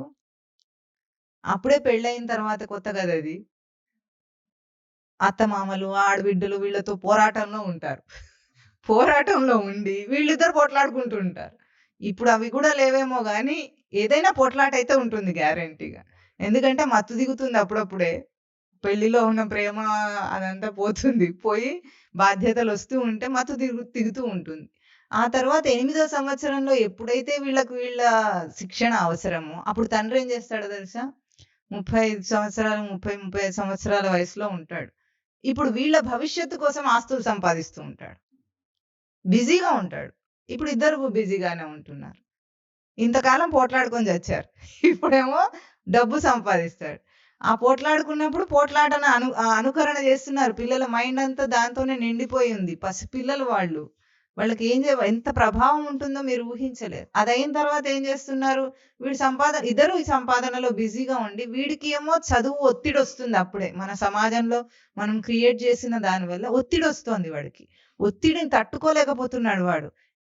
అర్థం పర్థం లేని చదువు చదివిస్తే మనిషికి వివేకం ఎట్లా వృద్ధవుతుంది? బట్టి పట్టడమే కదా వాడు చేయాల్సింది. ఇంకా బుద్ధిక్కడ వాడుతున్నాడు వాడు. బుద్ధిని పరిచయమే చేయకపోతే ఎవ్వరు. నాకు బుద్ధుంది, నేను ఆలోచించగలనన్న పరిచయం ఎవరు చేయటం లేదు. ఆ పరిచయం లేని ఒత్తిడిని అనుభవిస్తాడు. అందుకే కౌమార దశలో అడాలసెన్స్ ఏజ్ అంటారు. 12 సంవత్సరాలకి ఆడపిల్లలైతే పెద్ద మనిషి అవుతారు. కానప్పుడు కూడా అది అడాలసెన్స్ ఏజ్. పురుషులకు అది భౌతిక చిహ్నం లేకపోయినా కూడా. ఆ సమయంలో కనుక తల్లిదండ్రి చూసుకోకపోతే వాడు చెడిపోతాడు. ఇప్పుడు జరిగేది అదే సమాజంలో. చూసుకోకపోతే వాడి సంస్కారం చెడిపోతుంది పూర్తిగా ఆ టైంలో. ఎందుకంటే ఒకవైపు సమాజము అనుకరణ ఉంది. ఇటువైపు ఒత్తిడొస్తోంది. లోపల వాడి ప్రవృత్తి జన్మాంతర సంస్కారం సరిపోని వాడు ఎటు పోవాలో దిక్కు లేకుండా ఉన్నాడు వాడు. 16 సంవత్సరాలు అట్లాగే పెరుగుతాడు ఫ్రస్ట్రేషన్‌లో. తర్వాత డిప్రెషన్ వస్తుంది. డిస్పాషన్ రావాల్సిన వయసులో మనం డిప్రెషన్ ఇస్తున్నాం.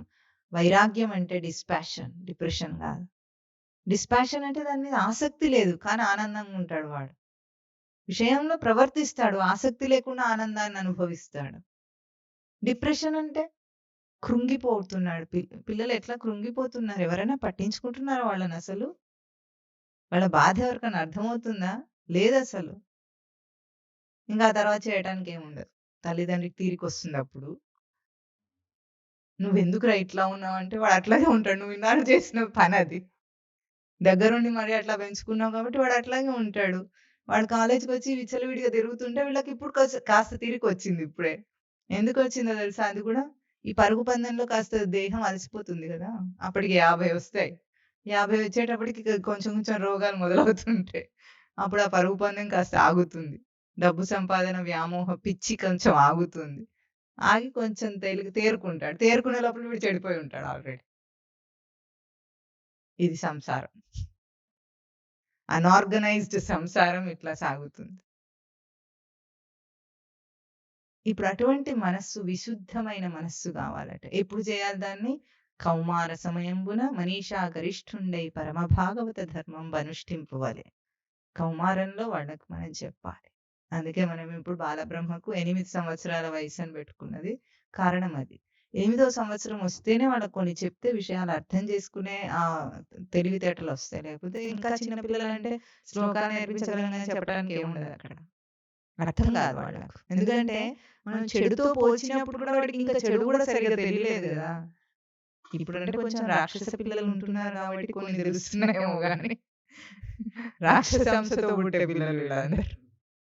అప్పుడు కూడా పాపం వాళ్ళ తప్పు కాదు. వాళ్ళు రక్షింపబడవలసిన వాళ్ళే. వాళ్ళు రాక్షసులు, తల్లిదండ్రులు రక్షక భటులు. వీళ్ళు రక్షించాలి, వాళ్ళు రక్షింపబడాలి. ఏం తప్పు లేదు కదా, కరెక్టే ఉంది ధాతువు. కనుక విశుద్ధమైన మనస్సు కంటే గొప్ప తీర్థం లేదు. అయిపోయింది. ఎప్పుడైతే మనస్సు శుద్ధమైందో ఏ ప్రవర్తన చేసిన వాడికి ఏం అంటుకోదు. గంగలో ఎంతమంది మునిగినా అది అపవిత్రం కాదు. భౌతికమైన నీరు మురికి పట్టొచ్చు, పొల్యూట్ అవ్వచ్చు, అది భౌతికం అవుతుంది. కానీ గంగకున్న పవిత్రత ఏదైతే విష్ణు పాదాల నుండి వచ్చి శివుడి శిరస్సు మీద నుండి వచ్చిందో అది పొల్యూట్ అవ్వదు. గంగ అంటే నీరు కాదు. రసోహం అప్సు, అప్సు రసః అహం అన్నాడు స్వామి. అంటే నీళ్లలో ఉన్న రస తన్మాత్రను నేను. రసం అంటే రస ఆస్వాదనే. రసోవై సహ. బ్రహ్మస్వరూపానికి ఉపనిషత్ చెప్పిన వాక్యం ఏమిటి? రసోవై సహ. సహ రసః ఏవ. రసం అంటే ఆస్వాదన, ఆస్వాదిస్తాడు. అందుకే విషయాల్లో ఉన్న జ్ఞానం ఆనందిస్తుంటాడు. ఇట్లా మనం చూస్తే ఇన్ని విషయాలు అనిపిస్తుంది, అన్ని విషయాలను ఆనందించుకుంటూ ఉంటాడు. ఎన్ని కల్పించుకుంటాడు కూడా, కల్పించుకుంటాడు, ఆనందిస్తూ ఉంటాడు. పక్కవాడికి ఏమో భారంగా ఉంది, ఏమిటో ఇది ఇంత ఇట్లా ఎందుకుంటారని, కానీ ఆనందిస్తున్నాడు. ఎందుకంటే అది విశుద్ధమైన మనస్సు కాబట్టి. విశుద్ధమైన మనస్సులో ఏం చేసినా అది అంటుకోదు. మనకు అనిపిస్తుంది కదా, ఇప్పుడు రఫ్ ఫ్లోర్ ఉందనుకోండి, మురికి పడితే రుద్ది చావాలి దాన్ని. అదే స్మూత్ గా ఉంది టైల్స్ అయితే ఒకసారి రుద్దితే అసలు ఎంత మురికి పట్టినా మన టైల్స్ తలతలలాడిపోయింది రుద్దేటప్పటికి. విశుద్ధమైన మనసులో ఎన్ని విషయాలు వచ్చినా దాన్ని బంధంగా అంటుకో దానికి. అందుకే మనిషి జీవితంలో ప్రవేశించే ముందు మనసును ఎట్లా వాడుకోవాలో తెలుసుకోవాలి. అంత అయిపోయిన తర్వాత, జీవితం అయిపోయిన తర్వాత, ఇప్పుడు చేయడానికి ఏం లేనప్పుడు మనస్సు అంటే ఏమిటి, బుద్ధి అంటే ఏమిటి, ఇప్పుడు వచ్చి వేదాంతం వింటాడు. ఎందుకు దండగా? అంతేనా? పరికరాన్ని ఎప్పుడు వాడుకోవడం నేర్చుకోవాలి. మనం అన్ప్యాక్ చేసిన వెంటనే అప్పుడు ఫస్ట్ చూసుకోవాలి మాన్యువల్ ఏమిటో. అదంతా అయిపోయిన తర్వాత వాడి అది పనికి రాకుండా అయిపోయి అని విరగొట్టుకొని అంత అయిపోయిన తర్వాత ఇప్పుడు అసలు మాన్యువల్ లో ఏముందో చూస్తానంటే అంత విరిగిపోయింది, ఇంకేం చేస్తాదని. ఈ పరికరం పనికిరాదు ఇంకా నీకు. అట్లా ఉంది మనిషి ఇంద్రియాలు, మనసు అన్న అట్లాగే ఉన్నాయి. వేదాంతం అంటే ఎప్పుడైనా జీవితం అయిపోయిన తర్వాత ముట్టుకోవాలి, జీవితంలో మొదలు ముట్టుకోవాల్సిందా? వైరాగ్యం ఎప్పుడు ఉండాలి? కౌమార అవస్థలో రావాలి వాడికి వైరాగ్యం. ఇప్పుడు వాడు జీవిస్తాడు, వైరాగ్యంతో జీవిస్తాడు. అప్పుడు ఎన్నైనా సాధిస్తాడు లోకంలో. కానీ వాడికి అంటుకోవాలి. మనం ఏం చేస్తున్నాం? పిల్లలకు అది నేర్పించాం. ఇదే నీ లక్ష్యం రా, నీ జీవితమే ఇది, నువ్వు అదవు, నువ్వు ఇదేవో అంటావు. అవుతాడా? అనే తర్వాత అందులో మునిగిపోతాడు వాడు. నేర్పించాలి వాడికి, సాధించాలి. లోకంలో సాధించద్దు అనట్లేదు, కానీ తనను సాధించుకొని ముందు ఇంట గెలిచి రచ్చ గెలవాలి. రచ్చంతా గెలిచి వచ్చి ఇంట్లోనేమో ఈగల మూత, బయట పల్లకిల మూత ఉంది వీడి జీవితం. ఇంటికి వస్తే ఎట్లా ఉంది? పెళ్ళంతో తిట్లే, పిల్లలతో తిట్లు, వీడి బతుకంతా ఈగల మూత. బయటేమో చాలా గొప్పవాడు వీడు. అది కాదు, ఇంట గెలిచి రచ్చ గెలవాలి. ముందు తనని సర్దుకొని ఇప్పుడు ఏమన్నా చేయి సాధన, అంత సాధనే. అప్పుడు సంసారం ఎక్కడుంది ఇంకా అక్కడ? వాడు సంసారియా, సన్యాసియా గాదు. ముందు తనను తాను విశుద్ధం చేసుకున్న తర్వాత ఏమన్నా చెయ్యి. అందుకే సాధకుడికి మొదట్లో మనకెట్లా ఉంటుంది శాస్త్రాల్లో బ్రహ్మచారికి నిష్ నియమాలు, గురు శుశ్రూష ఇవి చాలా స్ట్రిక్ట్‌గా ఉంటాయి. ఎందుకుంటాయంటే వాడు వాడు ఎప్పుడైతే ఈ ఆహ్, శాస్త్రాన్ని అన్వయం చేసుకొని బోధన వింటున్నాడో, అప్పుడు వాడికి నియమానుష్ఠానం చాలా అవసరం. చాలా కఠినమైన నియమాలు బ్రహ్మచారికే ఉంటాయి. గురుకులాల్లో గూడా పూర్వం ఎట్లా ఉండేదంటే, రాజు పిల్లలైనా సరే, రాజుల పిల్లలైనా సరే, ఎవరి పిల్లలైనా సరే, అక్కడ ఉన్న గురుకుల నియమాలు పాటించి తీరాలి. తర్వాత గురువు ఎవరికైతే సంసారానికి ఆజ్ఞ ఇస్తే వాడు పెళ్లి చేసుకుంటాడు. లేకపోతే చేసుకోరు పూర్వకాలంలో. మనిష్టం గాదు, గురువిష్టం. లేదు నువ్వు జ్ఞాన సాధనలోనే ఉండి ప్రచారం చేయంటే వాడు ప్రచారం చేస్తాడు. కానీ అంతవరకు నియమాలు మాత్రం కఠినంగా ఉంటాయి. ఎందుకు? తనను తాను విశుద్ధం చేసుకునేదాకా కఠినమైన అది కఠినమని మనం పదంలో మన భావన అది. కానీ అది చాలా అవలీల. ఇప్పుడు దుష్ట ప్రవర్తన చేయాలంటే ప్లానింగ్ ఉండాలి. సహజంగా మంచిగా ఉండాలంటే ప్లానింగ్ ఉండాలా? అక్కర్లేదు. కోపం తెచ్చుకొని నేను కుళ్ళు కుందత్రాలతో ప్రవర్తించాలి వీళ్ళ పట్ల అంటే చాలా ప్లాన్ చేసుకోవాలి మనసులో. అది అసహజం గనుక. సహజమైన ప్రవృత్తి ఏమిటి మనిషికి? సహజంగా ఉండటం, మనుషులతో మామూలుగా మాట్లాడటం సహజం. దానికేం ప్లాన్ చేసుకోక్కర్లేదు మనం. అందుకే బ్రహ్మచర్య నిష్టలో ఉన్నప్పుడు వాళ్ళకి నియమాలుంటాయి. ఆ నియమాచరణలో వాడు శుద్ధి అయిన తర్వాత వాడు సంసారి గావచ్చు, తర్వాత రాజైతే యువరాజైతే వాడు రాజ్యానికెళ్ళిపోతాడు. జ్ఞానులు అంటే ఇప్పుడు ఋషి పరంపరలో ఉన్న వాళ్ళ పిల్లలైతే మళ్ళీ వాళ్ళు ఋషులే అవుతారు. ముందేం గావాలి? విశుద్ధమైన మనస్సు గావాలి. ఆ తర్వాత నువ్వు ప్రపంచం మీద పడు. అప్పటిదాకా నియమాలవసరం. ముందు ముందు మనం చెప్పుకున్నట్టు ఒక ఆర్గనైజేషన్ అవసరం. ఆర్గనైజ్డ్‌గా ఉండటం అనేది చాలా ముఖ్యమైనది. ఆ తర్వాత విశుద్ధమైన మనస్సే తీర్థం ఇంకా. వాడిని తరింపజేయటానికి వేరే అవసరం లేదు వాడికి ఇంకేం. వేరే ఇంకేమో ఏదో చేయాల్సిన తపస్సులు లేవు అక్కడ. ఇదే తపస్సు అంటే మరి. ఆ మనస్సుని సమాధానపరుచుకోవటమే తపస్సు. ధ్యానం అంతా ఇదే. ఆ తర్వాత ప్రశ్న ఏమంటున్నారు? అత్ర హేయం కిం? అత్ర హేయం కిం? అత్ర అంటే ఎక్కడ? ఇక్కడ ఈ మనస్సులో. ఏ మనస్సు అయితే ఆహ్, దాన్నేమన్నాం? స్వతీర్థం అన్నారో, దాంట్లో హేయమైంది ఏమిటి? హేయం అంటే విడిచిపెట్టదగింది ఏమిటి? కనకం చ కాంత అన్నారు. ఇది రామకృష్ణ పరమహంస చెప్పిన సూత్రం. ఆయన బ్రహ్మచారులకు చెప్పింది కనకం, కాంత దగ్గరికెళ్ళకూడదట. అంటే మనకేం అర్థమైంది? బంగారము, స్త్రీలు. ఈ 2 ఎందుకు అంటే భౌతికంగానే అర్థం చెప్పుకుంటే, మామూలు అర్థమే చెప్పుకుంటే గూడా స్త్రీలు గాని, బంగారం గాని మనిషి యొక్క వ్యామోహానికి తొందరగా మనిషి ఎక్కడ ప్రలోభ పడతాడో ఆ 2 అవి. కనకం అంటే బంగారం అనే కాదు ధనమంతా. ధనం ఏదైనా సరే తొందరగా మనిషి ప్రలోభ పడేది దానికి. కాబట్టి అది. కాంత స్త్రీకి గూడా. స్త్రీ అన్నప్పుడు గూడా ఇదివరకే మనం జెప్పుకున్నాం. స్త్రీకి పురుషుడు, పురుషుడికి స్త్రీ గూడా సమానమైన ఆకర్షణ కలిగిన వాళ్ళే భౌతికంగా. కానీ అది స్త్రీ మీద చూపరు అని జెప్పాడు వీడు. స్త్రీ మీద చెప్పి ఆ మాట అనరు. స్త్రీకి పురుషుడి మీద ఆకర్షణ ఉంది అన్న మాట బయటికి చెప్పరెవ్వరు గూడా. అది స్త్రీని గౌరవించటం. పురుషుడికి స్త్రీ పట్ల ఎంతుంటుందో స్త్రీకి కూడా పురుషుడి పట్ల అంతే ఆకర్షణ ఉంటుంది. దాంట్లో అది జీవభావానికి సహజమైంది. ఈ 2 గూడా ఈ మనస్సులో అంటే ఈ ఏదైతే విశుద్ధమైన మనస్సులో ఉందో అక్కడ కనకము, కాంత రెండింటిని గూడా విడిచిపెట్టదగినవి, హేయమైనవి. అంటే దీనికి గూడా మనకు ఈ కనకం పదం వచ్చింది కాబట్టి భాగవతంలో ఒక ఉదంతం జెప్తారు పరీక్షిత్ మహారాజుది. పరీక్షిత్ మహారాజు చాలా ధార్మికమైన వ్యక్తి. చాలా గొప్ప వ్యక్తి. చాలా ధార్మికంగా రాజ్యపాలన జేస్తున్నాడు. కానీ ఆ పరీక్షిత్ మహారాజు కాలంలోనే ద్వాపర యుగాంతం జరిగి కలియుగం ప్రవేశించింది. అప్పుడు ఒకసారి కలిపురుషుడు పుట్టాడట. కలిపురుషుడు ఎట్లా పుట్టాడంటే క్రుద్ధ అన్నా చెల్లెళ్ళిద్దరు వివాహం చేసుకుంటే కలిపురుషుడు పుట్టాడని చెప్తారు. క్రుద్ధ అనే దానికి ఆహ్, కోపం. క్రుద్ధ అంటే కోపం. హింస అనే చెల్లెల్ని పెళ్లి చేసుకున్నాడట. ఇవి మనుషుల్లాగా కనిపిస్తున్నాయా మీకు పేర్లు వింటే? లేవు కదా! అంతే మనుషులు కాదవి చెప్పటానికి.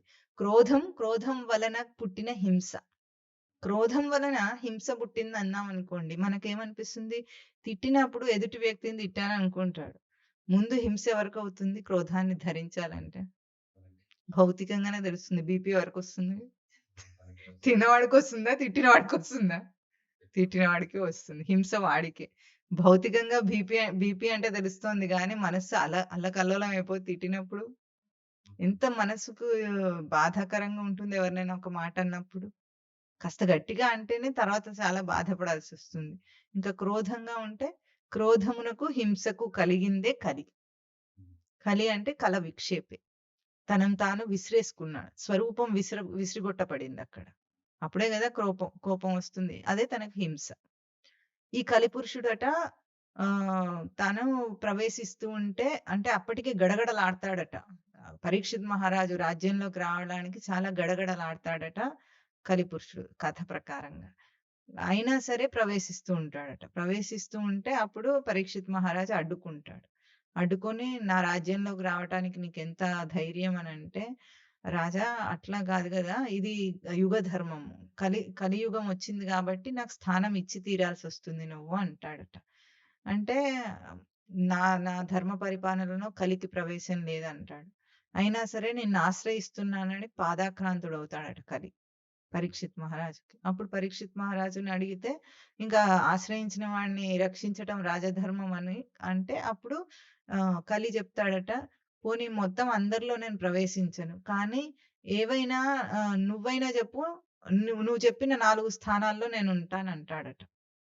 ఆ 4 స్థానాల్లో మొట్టమొదటిది జూదం.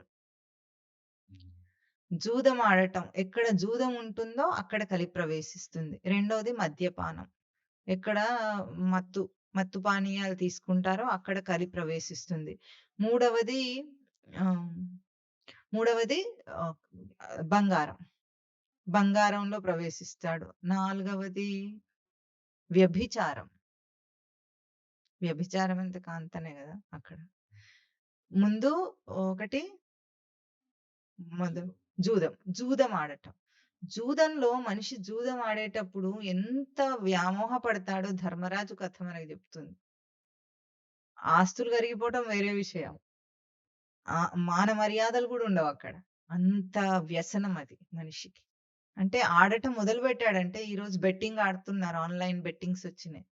ఏం పెడుతున్నాడో వాడు పనంగా వాడికి హోష్ లేదంటే స్పృహ మాత్రం గూడా ఉండదింక. ఏం చేస్తున్నాడో వాడికి అర్థం గాదు. ఎందుకు అంటే జూదంలో ఎందుకు మనిషి అంత ప్రలోభ పడతాడు చెప్పగలరా? ఆశ. గెలుస్తానన్న ఆశ వాడిని డ్రైవ్ చేస్తుంది. ఈసారి ఓడిపోయినా ఇంత ఓడిపోయినా సరే ధర్మరాజు ఇంకా ఆడటానికి కారణం ఏమిటి లేచిపోకుండా? ఏమో ఈసారి గెలుస్తానేమో, ఈసారి గెలుస్తానేమో, ఈసారి గెలుస్తానేమో అంత అయిపోయింది. అయినా మళ్ళీ పిలిస్తే మళ్ళొచ్చాడు. అంత ద్రౌపదికి అవమానం జరిగి, మానభంగం జరిగే అంత దాకా వెళ్లి క్షమాభిక్ష వాళ్ళ దయ చేత ద్రౌపది శాపానికి భయపడి ధృతరాష్ట్రుడు తిరిగిస్తే గూడా మళ్ళీ పిలిస్తే మళ్ళొచ్చి ఆడాడు. అంటే మనిషి ఆశ మనిషిని ఎంత ప్రలోభ పెడుతుంది ఇది జూదం. అట్లాగే సంసారంలోనే సంతోషాన్ని సాధించి తీరుతాననుకుంటాడు మనిషి. అన్ని విషయాలు ప్రూవ్ చేస్తుంటాయి ఒక్కొక్కసారి. ఆనందం నీకిందులో లేదు, సంతోషం రాదు, ఆనందం లేదు, సంతోషం రాదు, లేదు. నేను ముందు చదువుకుంటా, ఉద్యోగం సంపాదిస్తా, పెళ్లి చేసుకుంటా, పిల్లల్ని కంటా, ఇల్లు కడతా, ఆస్తులు పోగు చేస్తా, ఎన్నిట్లో ఫెయిల్ అయినా మళ్ళీ అదే ఆశతో ఆడుతూనే ఉంటాడు. నిండా మునిగాడు, ఇంకా ఆడుతూనే ఉన్నాడు. ఆట ఆగనే ఆగదు.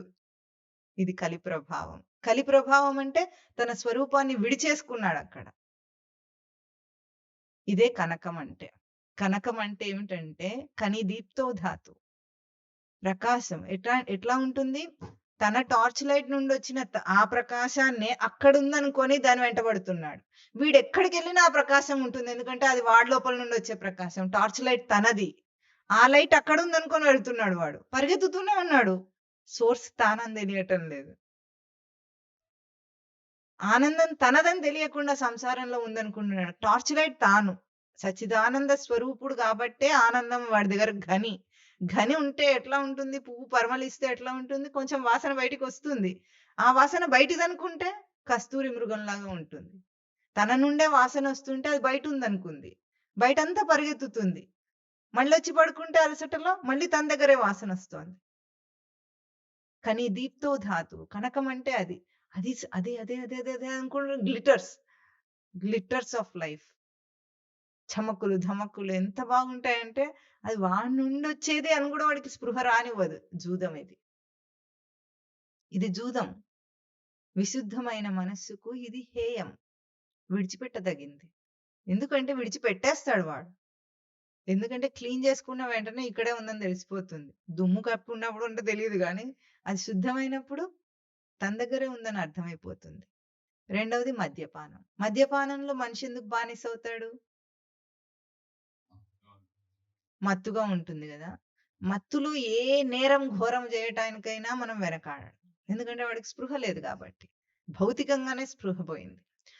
చాలా మంది తాగుబోతులు వీడికి స్వానుభవం గాదు. దగ్గరగా జూసిన అనుభవం గూడా గాదు. సినిమాల్లో జూసిన అనుభవం మాత్రమే. అది ఎట్లా ఉంటుంది? ఈరోజు తాగుతాడు. పొద్దున్నే వాడు రిపెంట్ అవుతుంటాడు చాలా సార్లు. అవునా? హ్యాంగ్ ఓవర్ ఇవన్నీ వీడికి సినిమా పదాలే గానీ వీడికి అస్సలేం తెలియదు దాని గురించి. హ్యాంగ్ ఓవర్, తలనొప్పి, వాంతులు లాంటివి అవుతాయి. వాడు మళ్ళీ అనుకుంటాడు ఇవాళ తాగొద్దనుకుంటాడు. మళ్ళీ ఎందుకు తాగుతాడో మీరు చెప్పండి చూద్దాం.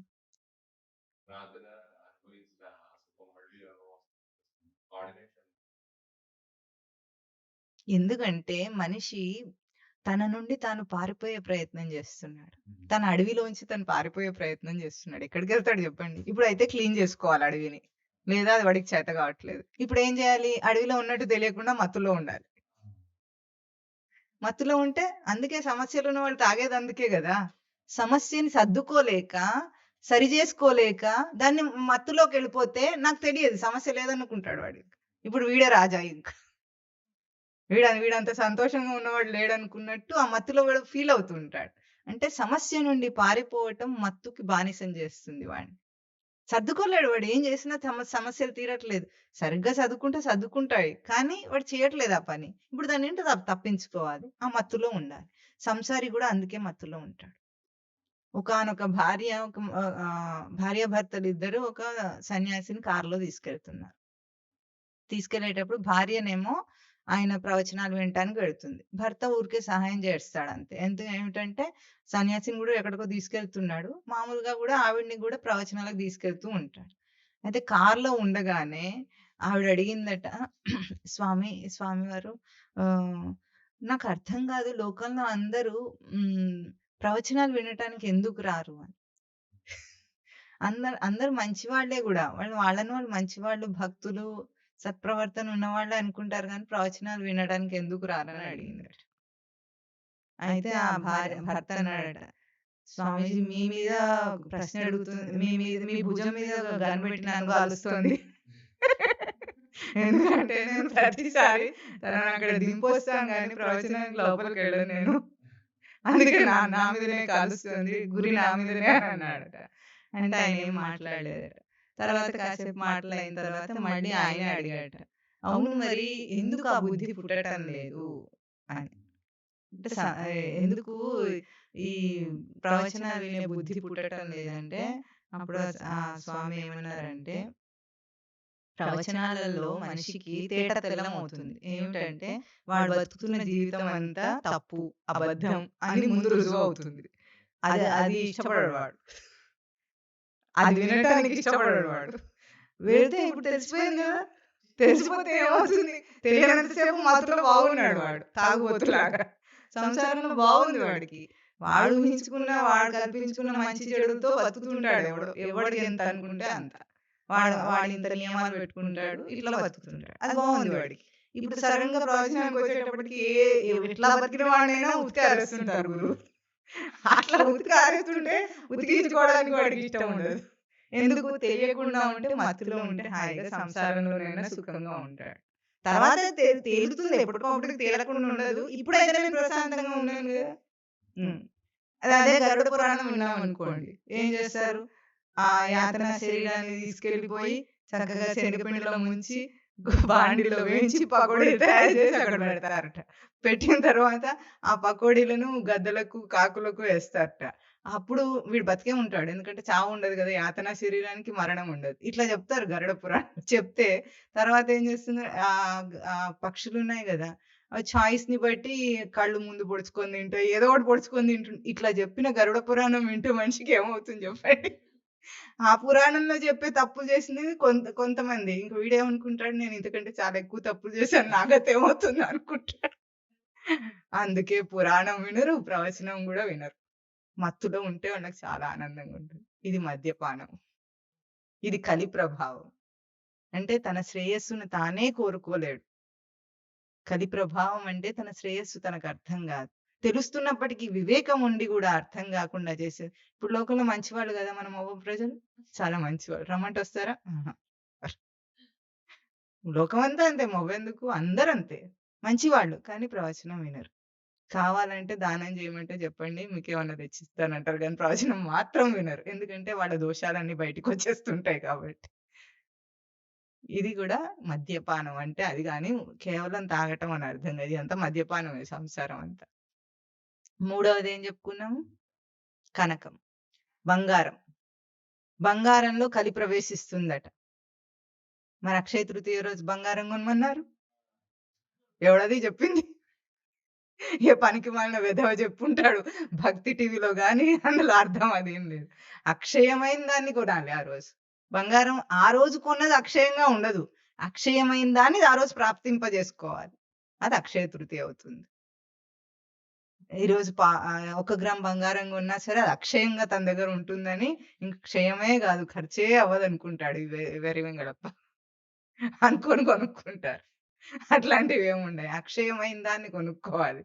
అట్లాగే బంగారంలో కలి ప్రవేశిస్తుందట. కథ ప్రకారంగా వెంటనే ఎప్పుడైతే ఆ బంగారంలో కలి ప్రవేశిస్తుందని అన్నాడో వెంటనే బంగారం ధరించి ఉంటాడు గదా! పరీక్షిత్ మహారాజు. మొత్తం ఆయన లోపల గూడా ప్రవేశించిందట. అందుకే ఆయనకు మరణం సంభవించింది. కనక శబ్దానికి ఇందాకే మనం చెప్పుకున్నాం. కానీ దీప్తో ధాతు. ప్రకాశం.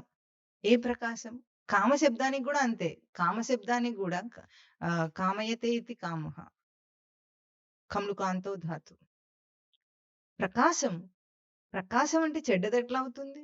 ప్రకాశం ఎప్పుడైనా చీకటవుతుందా? కాదు. మరి కామం ఎట్లా కోరికయింది? ఇందాక మనం చెప్పుకున్నట్టు తన ప్రకాశం అక్కడికి ప్రసరిస్తుంటే ఇక్కడున్నదని తెలియక అది లైట్. నేను చీకటిలో ఉన్నాననుకోని వీడు దాంట్లోకి వెళ్తున్నాడు.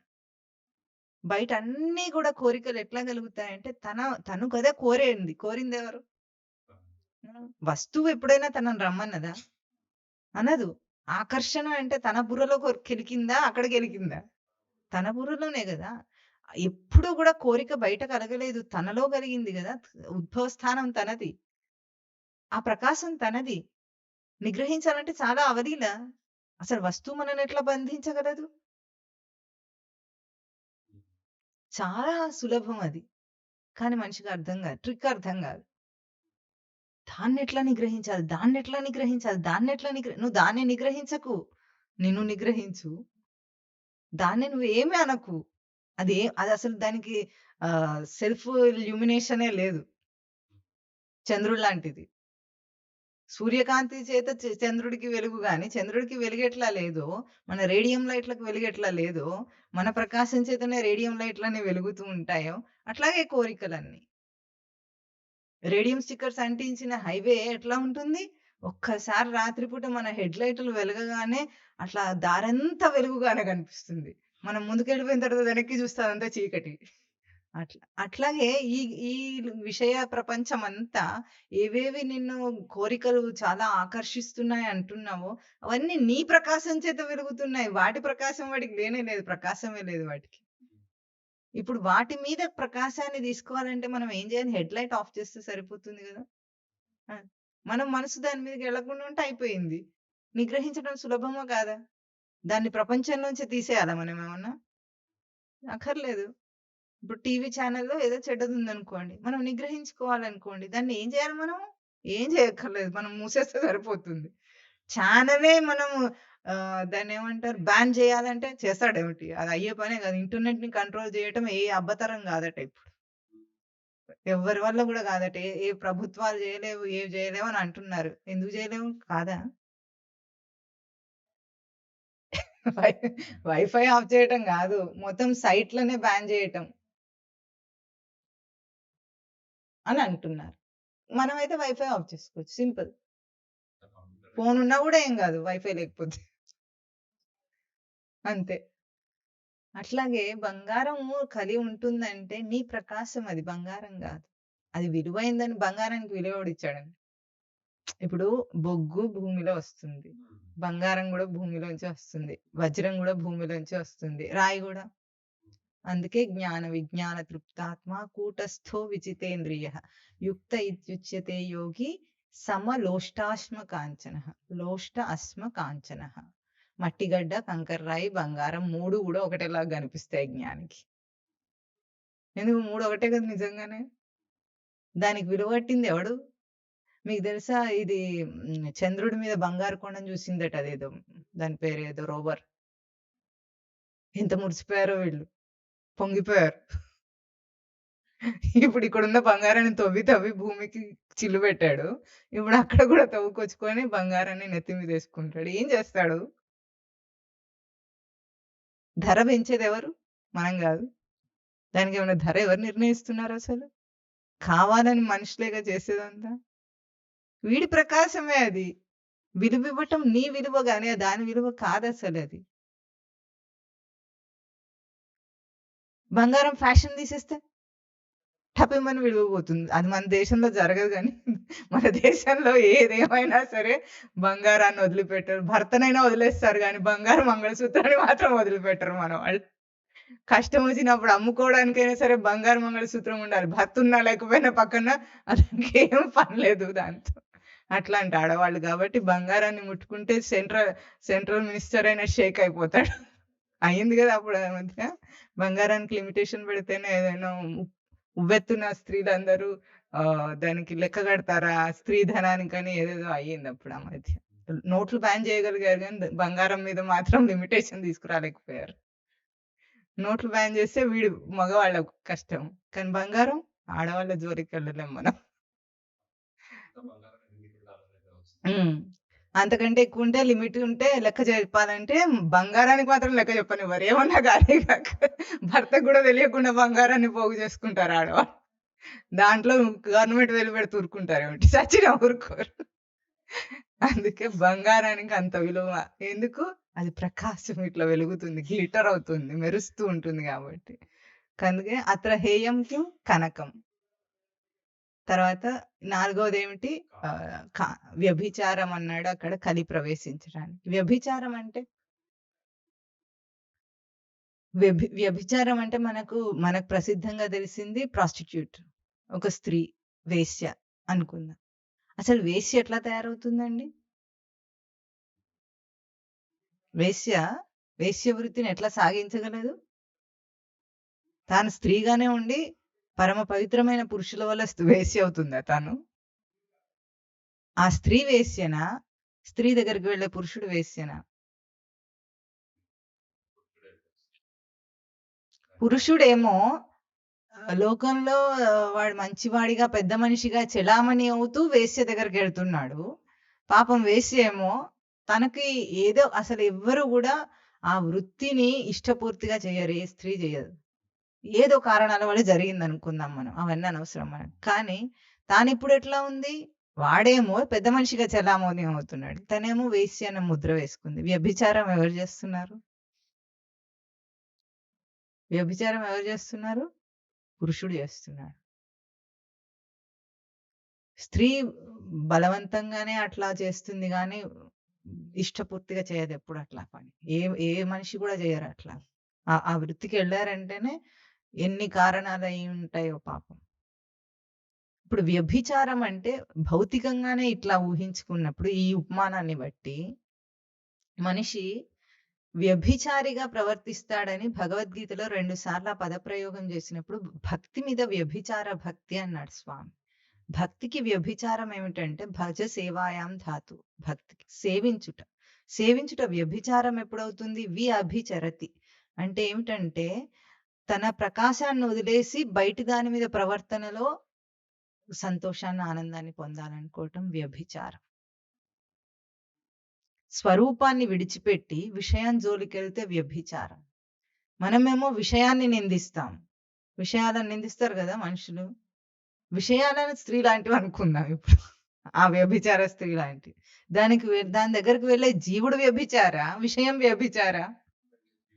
జీవుడు కదా వ్యభిచారి. విషయం జోలికి ఎందుకు వెళ్ళాడు? అది బాగుందని ఎందుకన్నాడు? కావాలని ఎందుకన్నాడు? అదేమన్నది అసలు? ఎగ్జిబిషన్ లో ఒక వస్తువు ఉంది. నిన్ను పిలిచిందా రమ్మని? ఇన్విటేషన్ ఇచ్చిందా? నన్ను చూడమన్నదా? నన్ను చూసి నీ మనసు కలత చెందించుకోమని చెప్పిందా? చెప్పలేదు. వీడు వెళ్ళాడు. వీడు వస్తువు ఉన్నంత మాత్రం చేత వాడిని ఏమీ అనటం లేదు. అది విషయం ఉన్నంత మాత్రం చేత సృష్టిలో ఎవరిని ఏమీ అనటం లేదు. అది జీవుడు కావాలని కోరి దాని మీద పడి వాడి స్వరూపం మీద వాడి ప్రీతిని వదిలేసి దాని మీద ప్రీతి అన్నాడు. ఇప్పుడు స్వరూపాన్ని వదిలేసి సంసారం ప్రీతి అన్నాడు కాబట్టి అది తనకు వ్యభిచారం అయింది, ముంచేసింది. ఇది కలి ప్రభావం. కలి ప్రభావం అంటే ఒకటే, కల విక్షేపే, స్వరూపాన్ని విసిరేసుకున్నది ఆ ప్రభావం. ఈ స్థానాల్లో స్వరూపాన్ని విసిరేసుకుంటాడు జీవుడు. ఇవి కనకం చ కాంత హేయం అన్నారు. కాంత అన్న కనకం అన్న రెండు కనిదితో ధాతువు, రెండు ప్రకాశమే. బయట ప్రకాశం హేయమైంది, లోపల అంతః ప్రకాశం ఉంది కాబట్టి అది హేయమైందని చెప్తున్నారు ఇక్కడ.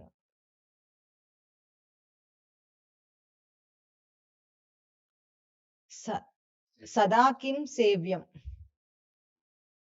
ఇప్పుడు ఇటువంటి వాడికి, ఎవరైతే మనస్సును విశుద్ధం చేసుకొని సత్శీలం కలిగిన వాడై ఉన్నాడో, విడవలసిన దాన్ని విడిచేశాడు. ఇప్పుడు విడవలసింది విడిచేశాడు సాధకుడు. కనకంచ కాంత అంటే బయట దాన్ని విడిచేశాడు. ఇప్పుడు ఏం చేయాలి? సదా కిం సేవ్యం, ఎప్పుడు ఎల్లప్పుడూ సేవింప తగినదేది? సేవ్యం అంటున్నారు గురువేద వాక్యం. గురువు వేదముల యొక్క వాక్యం రెండు ఒకటే కాబట్టి గురువు చెప్పేదే వేదవాక్యం. వేదములలోని వాక్యం చెప్తారు, గురువు ఏది చెప్పినా అది వేదంలోని వాక్యమే అవుతుంది. ఇవి సదా సేవ్యం. ఏ విశుద్ధమైన మనస్సుని ఇప్పుడు సాధకుడు పొందాడో ఆ విశుద్ధమైన మనస్సులో సత్శీలం, సత్ప్రవర్తన కలిగిన వాడై విడవలసిన దాన్ని విడిచేసి, కనకం కాంత రెండింటిని విడిచేసిన వాడై ఇప్పుడు శ్రవణం చేస్తాడు. అంటే ఒక పాత్రతను పొందుతాడు. పాత్రతను పొంది శ్రవణం చేస్తాడు. లోకంలో ఎవరైనా సాధకులు, ఒక సామాన్య స్థితిలో ఉన్న సాధకులు ఎప్పుడైనా సరే ఏ నియమాలు ఆచరించలేకపోయినా సరే, వాళ్ళ లోపల మార్పు రాకపోతున్నా సరే, ఒక్కటి విడిచిపెట్టకూడదు, శ్రవణం చేయటం. ఎంత భ్రష్టుడైనా సరే, సాధన భ్రష్టుడు, యోగ భ్రష్టుడైనా సరే, అంటే ఎంత చేయాలనుకుంటున్నా సాధనలో ముందుకు వెళ్ళలేకపోతున్నానని అనిపించి నిరుత్సాహం వస్తున్నా సరే విడవకుండా ఉండవలసింది గురుశాస్త్ర వాక్యాలను మాత్రం ఎప్పుడు విడిచిపెట్టకూడదు. ఎందుకంటే ఎప్పుడో అప్పుడు ఆ శక్తి పుంజుకోవటానికి వాడికి అదే మందు. ఇప్పుడు వాడికి ఉన్న ప్రవృత్తి యొక్క వేగంలోనో, ప్రవృత్తి యొక్క ప్రభావంలోనో వాడు ఆచరణకు దిగలేకపోవచ్చు. కానీ శ్రవణాన్ని విడిచిపెడితే మాత్రం వాడు ఇంకా బాగుపడాడు. ఎందుకంటే ఇంక అయిపోయింది, వాడికి అసలు అవకాశం లేదు, ఎక్కడ వాడు మారటానికి అవకాశం లేదు. ఎంత చేయలేని స్థితిలోనైనా సరే చేయవలసింది సాంగత్యం, సత్సాంగత్యం. అందుకే సత్సంగత్వే నిస్సంగత్వం, నిస్సంగత్వే నిర్మోహత్వం, నిర్మోహత్వే నిశ్చలతత్వం, నిశ్చలతత్వే జీవన్ముక్తి. అందుకే సత్సాంగత్యం మాత్రం విడిచిపెట్టకూడదు. సాంగత్యం యొక్క ప్రభావం చాలా గొప్పది. పతనానికైనా ఉద్ధరణకైనా, ఏదైనా సరే ఎదగటానికైనా దిగజారటానికైనా సాంగత్యం ముందు కారణం. దాని జోలికి వెళ్తే అయిపోయి మునిగిపోతాడు. ఇందాక చెప్పుకున్నాం కదా, యూట్యూబ్ తెరిచాడంటే మునిగిపోతాడు. మరి యూట్యూబ్ అసలు మనం వాడకూడదు, మనం వాడట్లేదు, విచ్చలవిడిగా వాడేసుకుంటున్నాం. ఈ మధ్య వాడుకోవాలి, కత్తితో కూర కూడా తరుక్కోవచ్చు. మనం పిచ్చి గడ్డి కూడా కొడవలతోనే కోయాల్సి వస్తుంది కదా. కొడవలు లేదంటే నేను కొడవలే కొనుక్కోనంటే కష్టం. అప్పుడు మనం గార్డెన్ కూడా మెయింటైన్ చేయలేం. కొడవలు కావాలి మనకు. కానీ దాన్ని ఎట్లా వాడుకోవాలో అట్లా వాడుకోవాలి. ఇది సాధనలో గురు వేద వాక్యములను విడిచిపెట్టకూడదనే ఒక శాసనం. శాసనం అంటే ఎవరు కొట్టి చేసిన రాజశాసనం కాదు ఇది. తన స్వరూప శాసనం, తనను తాను నియమించుకున్న శాసనం. దీనికి కట్టుబడి ఉన్నవాడు ఉద్ధరింపబడతాడు. ఎందుకంటే గురువు ఎప్పుడు కూడా పోయిన వారం మనం చెప్పుకున్నాం, గురువు ఎవరు గురువు అంటే హితోపదేష్ట అన్నారు అక్కడ. గురువు కిం అంటే హితము చెప్పేవాడు. నీ శ్రేయస్సును కోరేవారు సృష్టిలో ఇంకెవ్వరూ ఉండరు. ఎందుకంటే లోకంలో తల్లిదండ్రి కూడా ఒక విధంగా చెప్పాలంటే పిల్లలను సత్ప్రవర్తన నేర్పించినప్పటికీ వాళ్ళలో ఏ కించిత్ మాత్రమైన ఆ వాత్సల్య బంధం లేకుండా, మోహం లేకుండా ఉండరు. వాళ్ళ అక్కడ వాళ్ళ సొంత లాభం ఉంది. కొడుకు ఎందుకు కావాలి? కొలువు పెట్టడానికి. ఇప్పుడు చూస్తాడు చేస్తాడు, తర్వాత తదినమైనా పెట్టాలి. కాబట్టి పిల్లలు మరి లేకపోతే ఇంత క్రూరులైన పిల్లలను కూడా ఎందుకు విడిచిపెట్టాడు? తర్వాత వాడికి ఎట్లా కలగొరువు ఎవడు పెడతాడు? ఈ ఒక్క కారణమా? ఆ కొరువేది ముందే పెట్టుకుంటే పీడబోతుంది. వాడు ఎందుకు పెట్టేది? ఇప్పుడు ఆ కొరువు పెట్టడం కోసం నిత్యం కొరువు పెట్టించుకోవాలి వాడి చేత. రోజు కొరువే అవుతుంది. అక్కడ వాత్సల్యం ఉంది. ఎంత శ్రేయస్కాములే తల్లిదండ్రులు నిజంగానే పిల్లల శ్రేయస్సు కోరుతారు. కానీ ఆ శ్రేయస్సులో కూడా వాళ్ళ వాత్సల్య బంధము, వాళ్ళ స్వలాభం ఉంది. గురువుకి ఏం లాభం? ఏమన్నా ఉందా? వీడేమన్నా ఇస్తాడా? ఇవ్వడు. ఇచ్చిన ఆశ్రమానికి ఇస్తాడు. గురువుకి ఏమి ఇస్తాడు? దేహ పోషణకు ఎంత కావాలి, ఎంతమంది దానం చేయాలి చెప్పండి? ఆ వాళ్ళకుండే తిండి మీద కేవలం దేహ పోషణార్థమే తింటున్నారు. దానికి లోకమంతా ప్రచారం చేయాల్సిన అవసరం లేదు. 10 మందిని పట్టుకుని వాడు పోషించేస్తారు నీట్‌గా. ఏం అక్కర్లేదు. కానీ ఆశ్రమం ఎందుకు పెట్టుకున్నారు? బోధ ఎందుకు చేస్తున్నారు? ఇన్ని ప్రవచనాలు ఎందుకు చెప్తున్నారంటే లోక శ్రేయస్సు కోసం కదా. ఏ ప్రతిఫలాకాంక్ష లేకుండా శ్రేయస్సు చేసేది గురువు, వేదముల వాక్యాలు. వేదములు ఉన్నాయంటే శాస్త్రానికి ఏమిటి లాభం? చదివేవాడి వల్ల ఏమన్నా లాభం వస్తుందా? అది గొప్పదవుతుందా ఇప్పుడు? ఏం కాదు. ఇప్పుడు వీడు చదివి దాన్ని గొప్పదంటే వాడు దానికి ఏమైనా గొప్పతనం వస్తుందా? ఈ చదివి నాకు అర్థం కాలేదంటే దానికి ఏమైనా న్యూనత వస్తుందా? తగ్గిపోతుంది? ఏం కాదు. అది ఉంటుంది అంతే. అది సృష్టి స్వరూపం. వేదములు సృష్టి స్వరూపం, గురువు సృష్టి స్వరూపం, బోధ సృష్టి స్వరూపం. సృష్టి అంటే నిరపేక్షం. దానికి ఏ అపేక్ష లేదు. జీవుడు నుండి ఏం కోరుకోవట్లేదు సృష్టి. వాడు ఎదగటానికి అది ఉందంతే. వాడు వాడుకొని ఎదగాలి. ఎదిగితే ఎదుగు, లేకపోతే ఊరుకో, నాకేమి. ఆ సమభావంలో ఉంటుంది సృష్టి. అందుకే సృష్టికి నష్టం లేదు, లాభం లేదు వీడి వల్ల. సృష్టి అనేది ఒక వ్యవస్థ.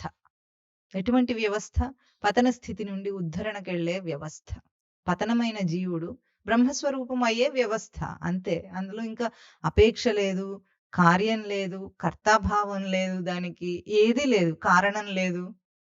కార్యకారణంలోకి అతీతమైంది సృష్టి స్వరూపం. కార్యకారణంలోకి అతీతమైంది శాస్త్రము, వేదము. కార్యకారణంలోకి అతీతమైంది గురువు యొక్క ప్రవర్తన. అంతే. అందుకే దాన్ని మాత్రం విడిచిపెట్టద్దు. ఎందుకంటే తిట్టినట్టే ఉంటుంది రోజు.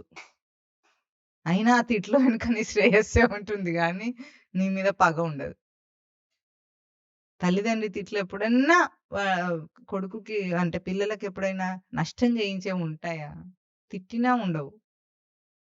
వాళ్ళు మోహంతో చేసే ఆ పనికే ఉండకపోతే ఏ మోహం కారణం లేకుండా వాళ్ళు కారణంతో చేస్తున్నారు ఆ పని. కారణం లేకుండా చేసే గురువు మాటలకి పగ ఎక్కడ ఉంటుంది? ఉండదు. ఎవరైనా నిన్ను సవరిస్తున్నారంటే అది వాళ్ళ ప్రేమనే అక్కడ చూపిస్తుంది గానీ పనిగట్టుకొని నిన్ను సవరిస్తున్నారు. పనిలేదేమి వాళ్ళకు. వదిలేయొచ్చు. కానీ నిన్ను సవరిస్తున్నారంటే అది ప్రేమ. It's an act of love. అది వాళ్ళ ఆధిపత్యం కాదు. ఆధిపత్యం ఎందుకు? దేని మీద ఆధిపత్యం చెలాయించాలి? వాళ్ళ మనోరాజ్యంలో వాళ్ళు ఎట్లాగో గెలుకుంటున్నారు. ఇంకో రాజ్యం అక్కర్లేదు దానికి. కనుక శ్రవణము, మననము, నిధిధ్యాసనం అనే 3 అభ్యాసాలు మనకు సాధకులకు ఉన్నాయి. ఎట్లా? శ్రవణం వదిలిపెట్టకూడదు. శ్రవణం చేసిన దాన్ని మననం సొంత బాధ్యతతో చేయాలి. నిధిధ్యాసనం అప్పుడు అవుతుంది. అంటే దాంట్లో స్థిరమవుతాడు. శ్రవణం చేస్తే ఇందాక చెప్పుకున్నట్టు మననం చేసే శక్తి సరిపోనప్పుడు కూడా శ్రవణం మాత్రం విడిచిపెట్టద్దు. మననం చేసే శక్తి వచ్చేదాకా శ్రవణం చేస్తూనే ఉండాలి. అహం బ్రహ్మాస్మి వాక్యార్థ బోధో యావత్ దృఢీ భవేత్ శమాది సహితస్తావత్ అభ్యచేత్ శ్రవణాధికం. శ్రవణ మనన నిధిధ్యాసనలు శమదమములతో కూడి ఎప్పటిదాకా చేయాలి? అహం బ్రహ్మాస్మి బోధ యావత్ దృఢీ భవేత్.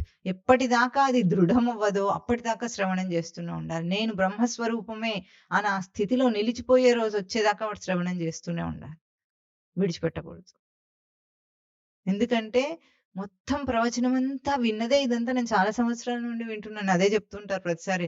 అవే ఉపమానాలు కూడా ఉంటాయి అని అనకుండా అదే ఉపమానం ఈ రోజు నీకెట్లా ఉపయోగపడుతుందో నీ స్థితికి నువ్వు పోల్చుకోవటానికి చెప్పిందే చెప్తారు. మరి చెప్పకపోతే ఎక్కడి నుండి తీసుకురామంటారు కొత్తవి?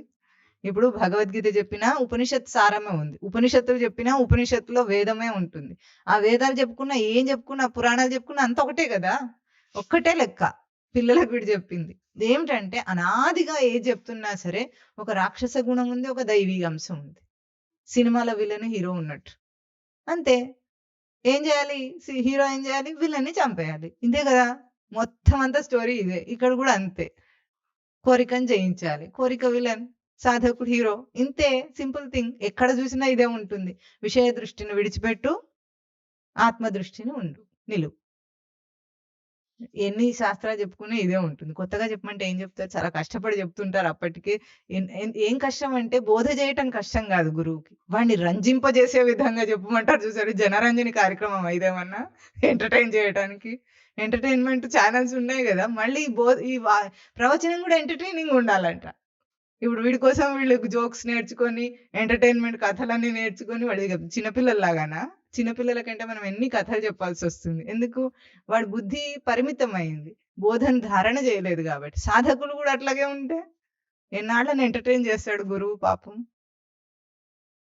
ఎంటర్టైన్మెంట్ కాదు, బాధ్యత. శ్రవణం తన బాధ్యత, మననం తన బాధ్యత. అప్పుడు నిధిధ్యాసనం వస్తుంది. నాకెందుకు రావట్లేదు, నాకెందుకు మార్పు రావట్లేదు, నువ్వు తెచ్చుకోవట్లేదు. కానీ ఎవరు చేశారు? రాకుండా చెప్తారా, రావాలని చెప్తారా? మార్పు ఏం చేస్తారు? పాస్ అవ్వాలని క్లాస్‌లో పాఠాలు చెప్తున్నారా? ఫెయిల్ అవ్వాలని చెప్తున్నారా? పాస్ అవ్వాలని చెప్తున్నారు. మరి పాస్ అవ్వాలని చెప్పిన పాఠం విని నేను ఫెయిల్ అయ్యానంటే అర్థం ఏమిటి? నేను వినలేదని, నేను చదువుకోలేదనే కదా అర్థం. మరి శాస్త్రాలు, గురువు వాక్యం ఎటువంటిది? శ్రవణం చేస్తే తరించాల్సింది. ఆ తరించాల్సిన చోట బంధంలో ఇరుక్కుంటుంటే, ఇక విని విని ఎక్కువ బంధంలో ఇరుక్కుంటుంటే, వినకొద్దీ ఎక్కువ అవుతుంటే దాని అర్థం ఏమి? దాన్ని గ్రహింపులో దోషం ఉంది. స్వామివారు మంచి ఉపమానం చెప్తారు. తన చేతికి పేడ అంటించుకున్నవాడు ఏది ముట్టుకున్నా పేడనే ఉంటుంది. దేవుణ్ణి ముట్టుకున్నా పేడనే అంటుతుంది దానికి. ఎందుకంటే నీ చేతికి పేడ ఉంది, దానికి లేదు. అసలు ఎక్కడా లేదు పేడ. అసలు లోకంలో, సృష్టిలో తప్పు ఎక్కడా లేదు. వీడు ఆ మురికి చేత్తో ముట్టుకుంటాడు, అది మురికి అయిందంటాడు. చేయి కడుక్కునేదాకా మురికి పోదు లోకానికి. లోకాన్ని అంత కడిగే ప్రయత్నం చేసినా ఈ మురికి చేత్తోనే కడుగుతాడు వాడు. ఇప్పుడు అట్లాగే కదా అన్ని బోధలు చేస్తారు.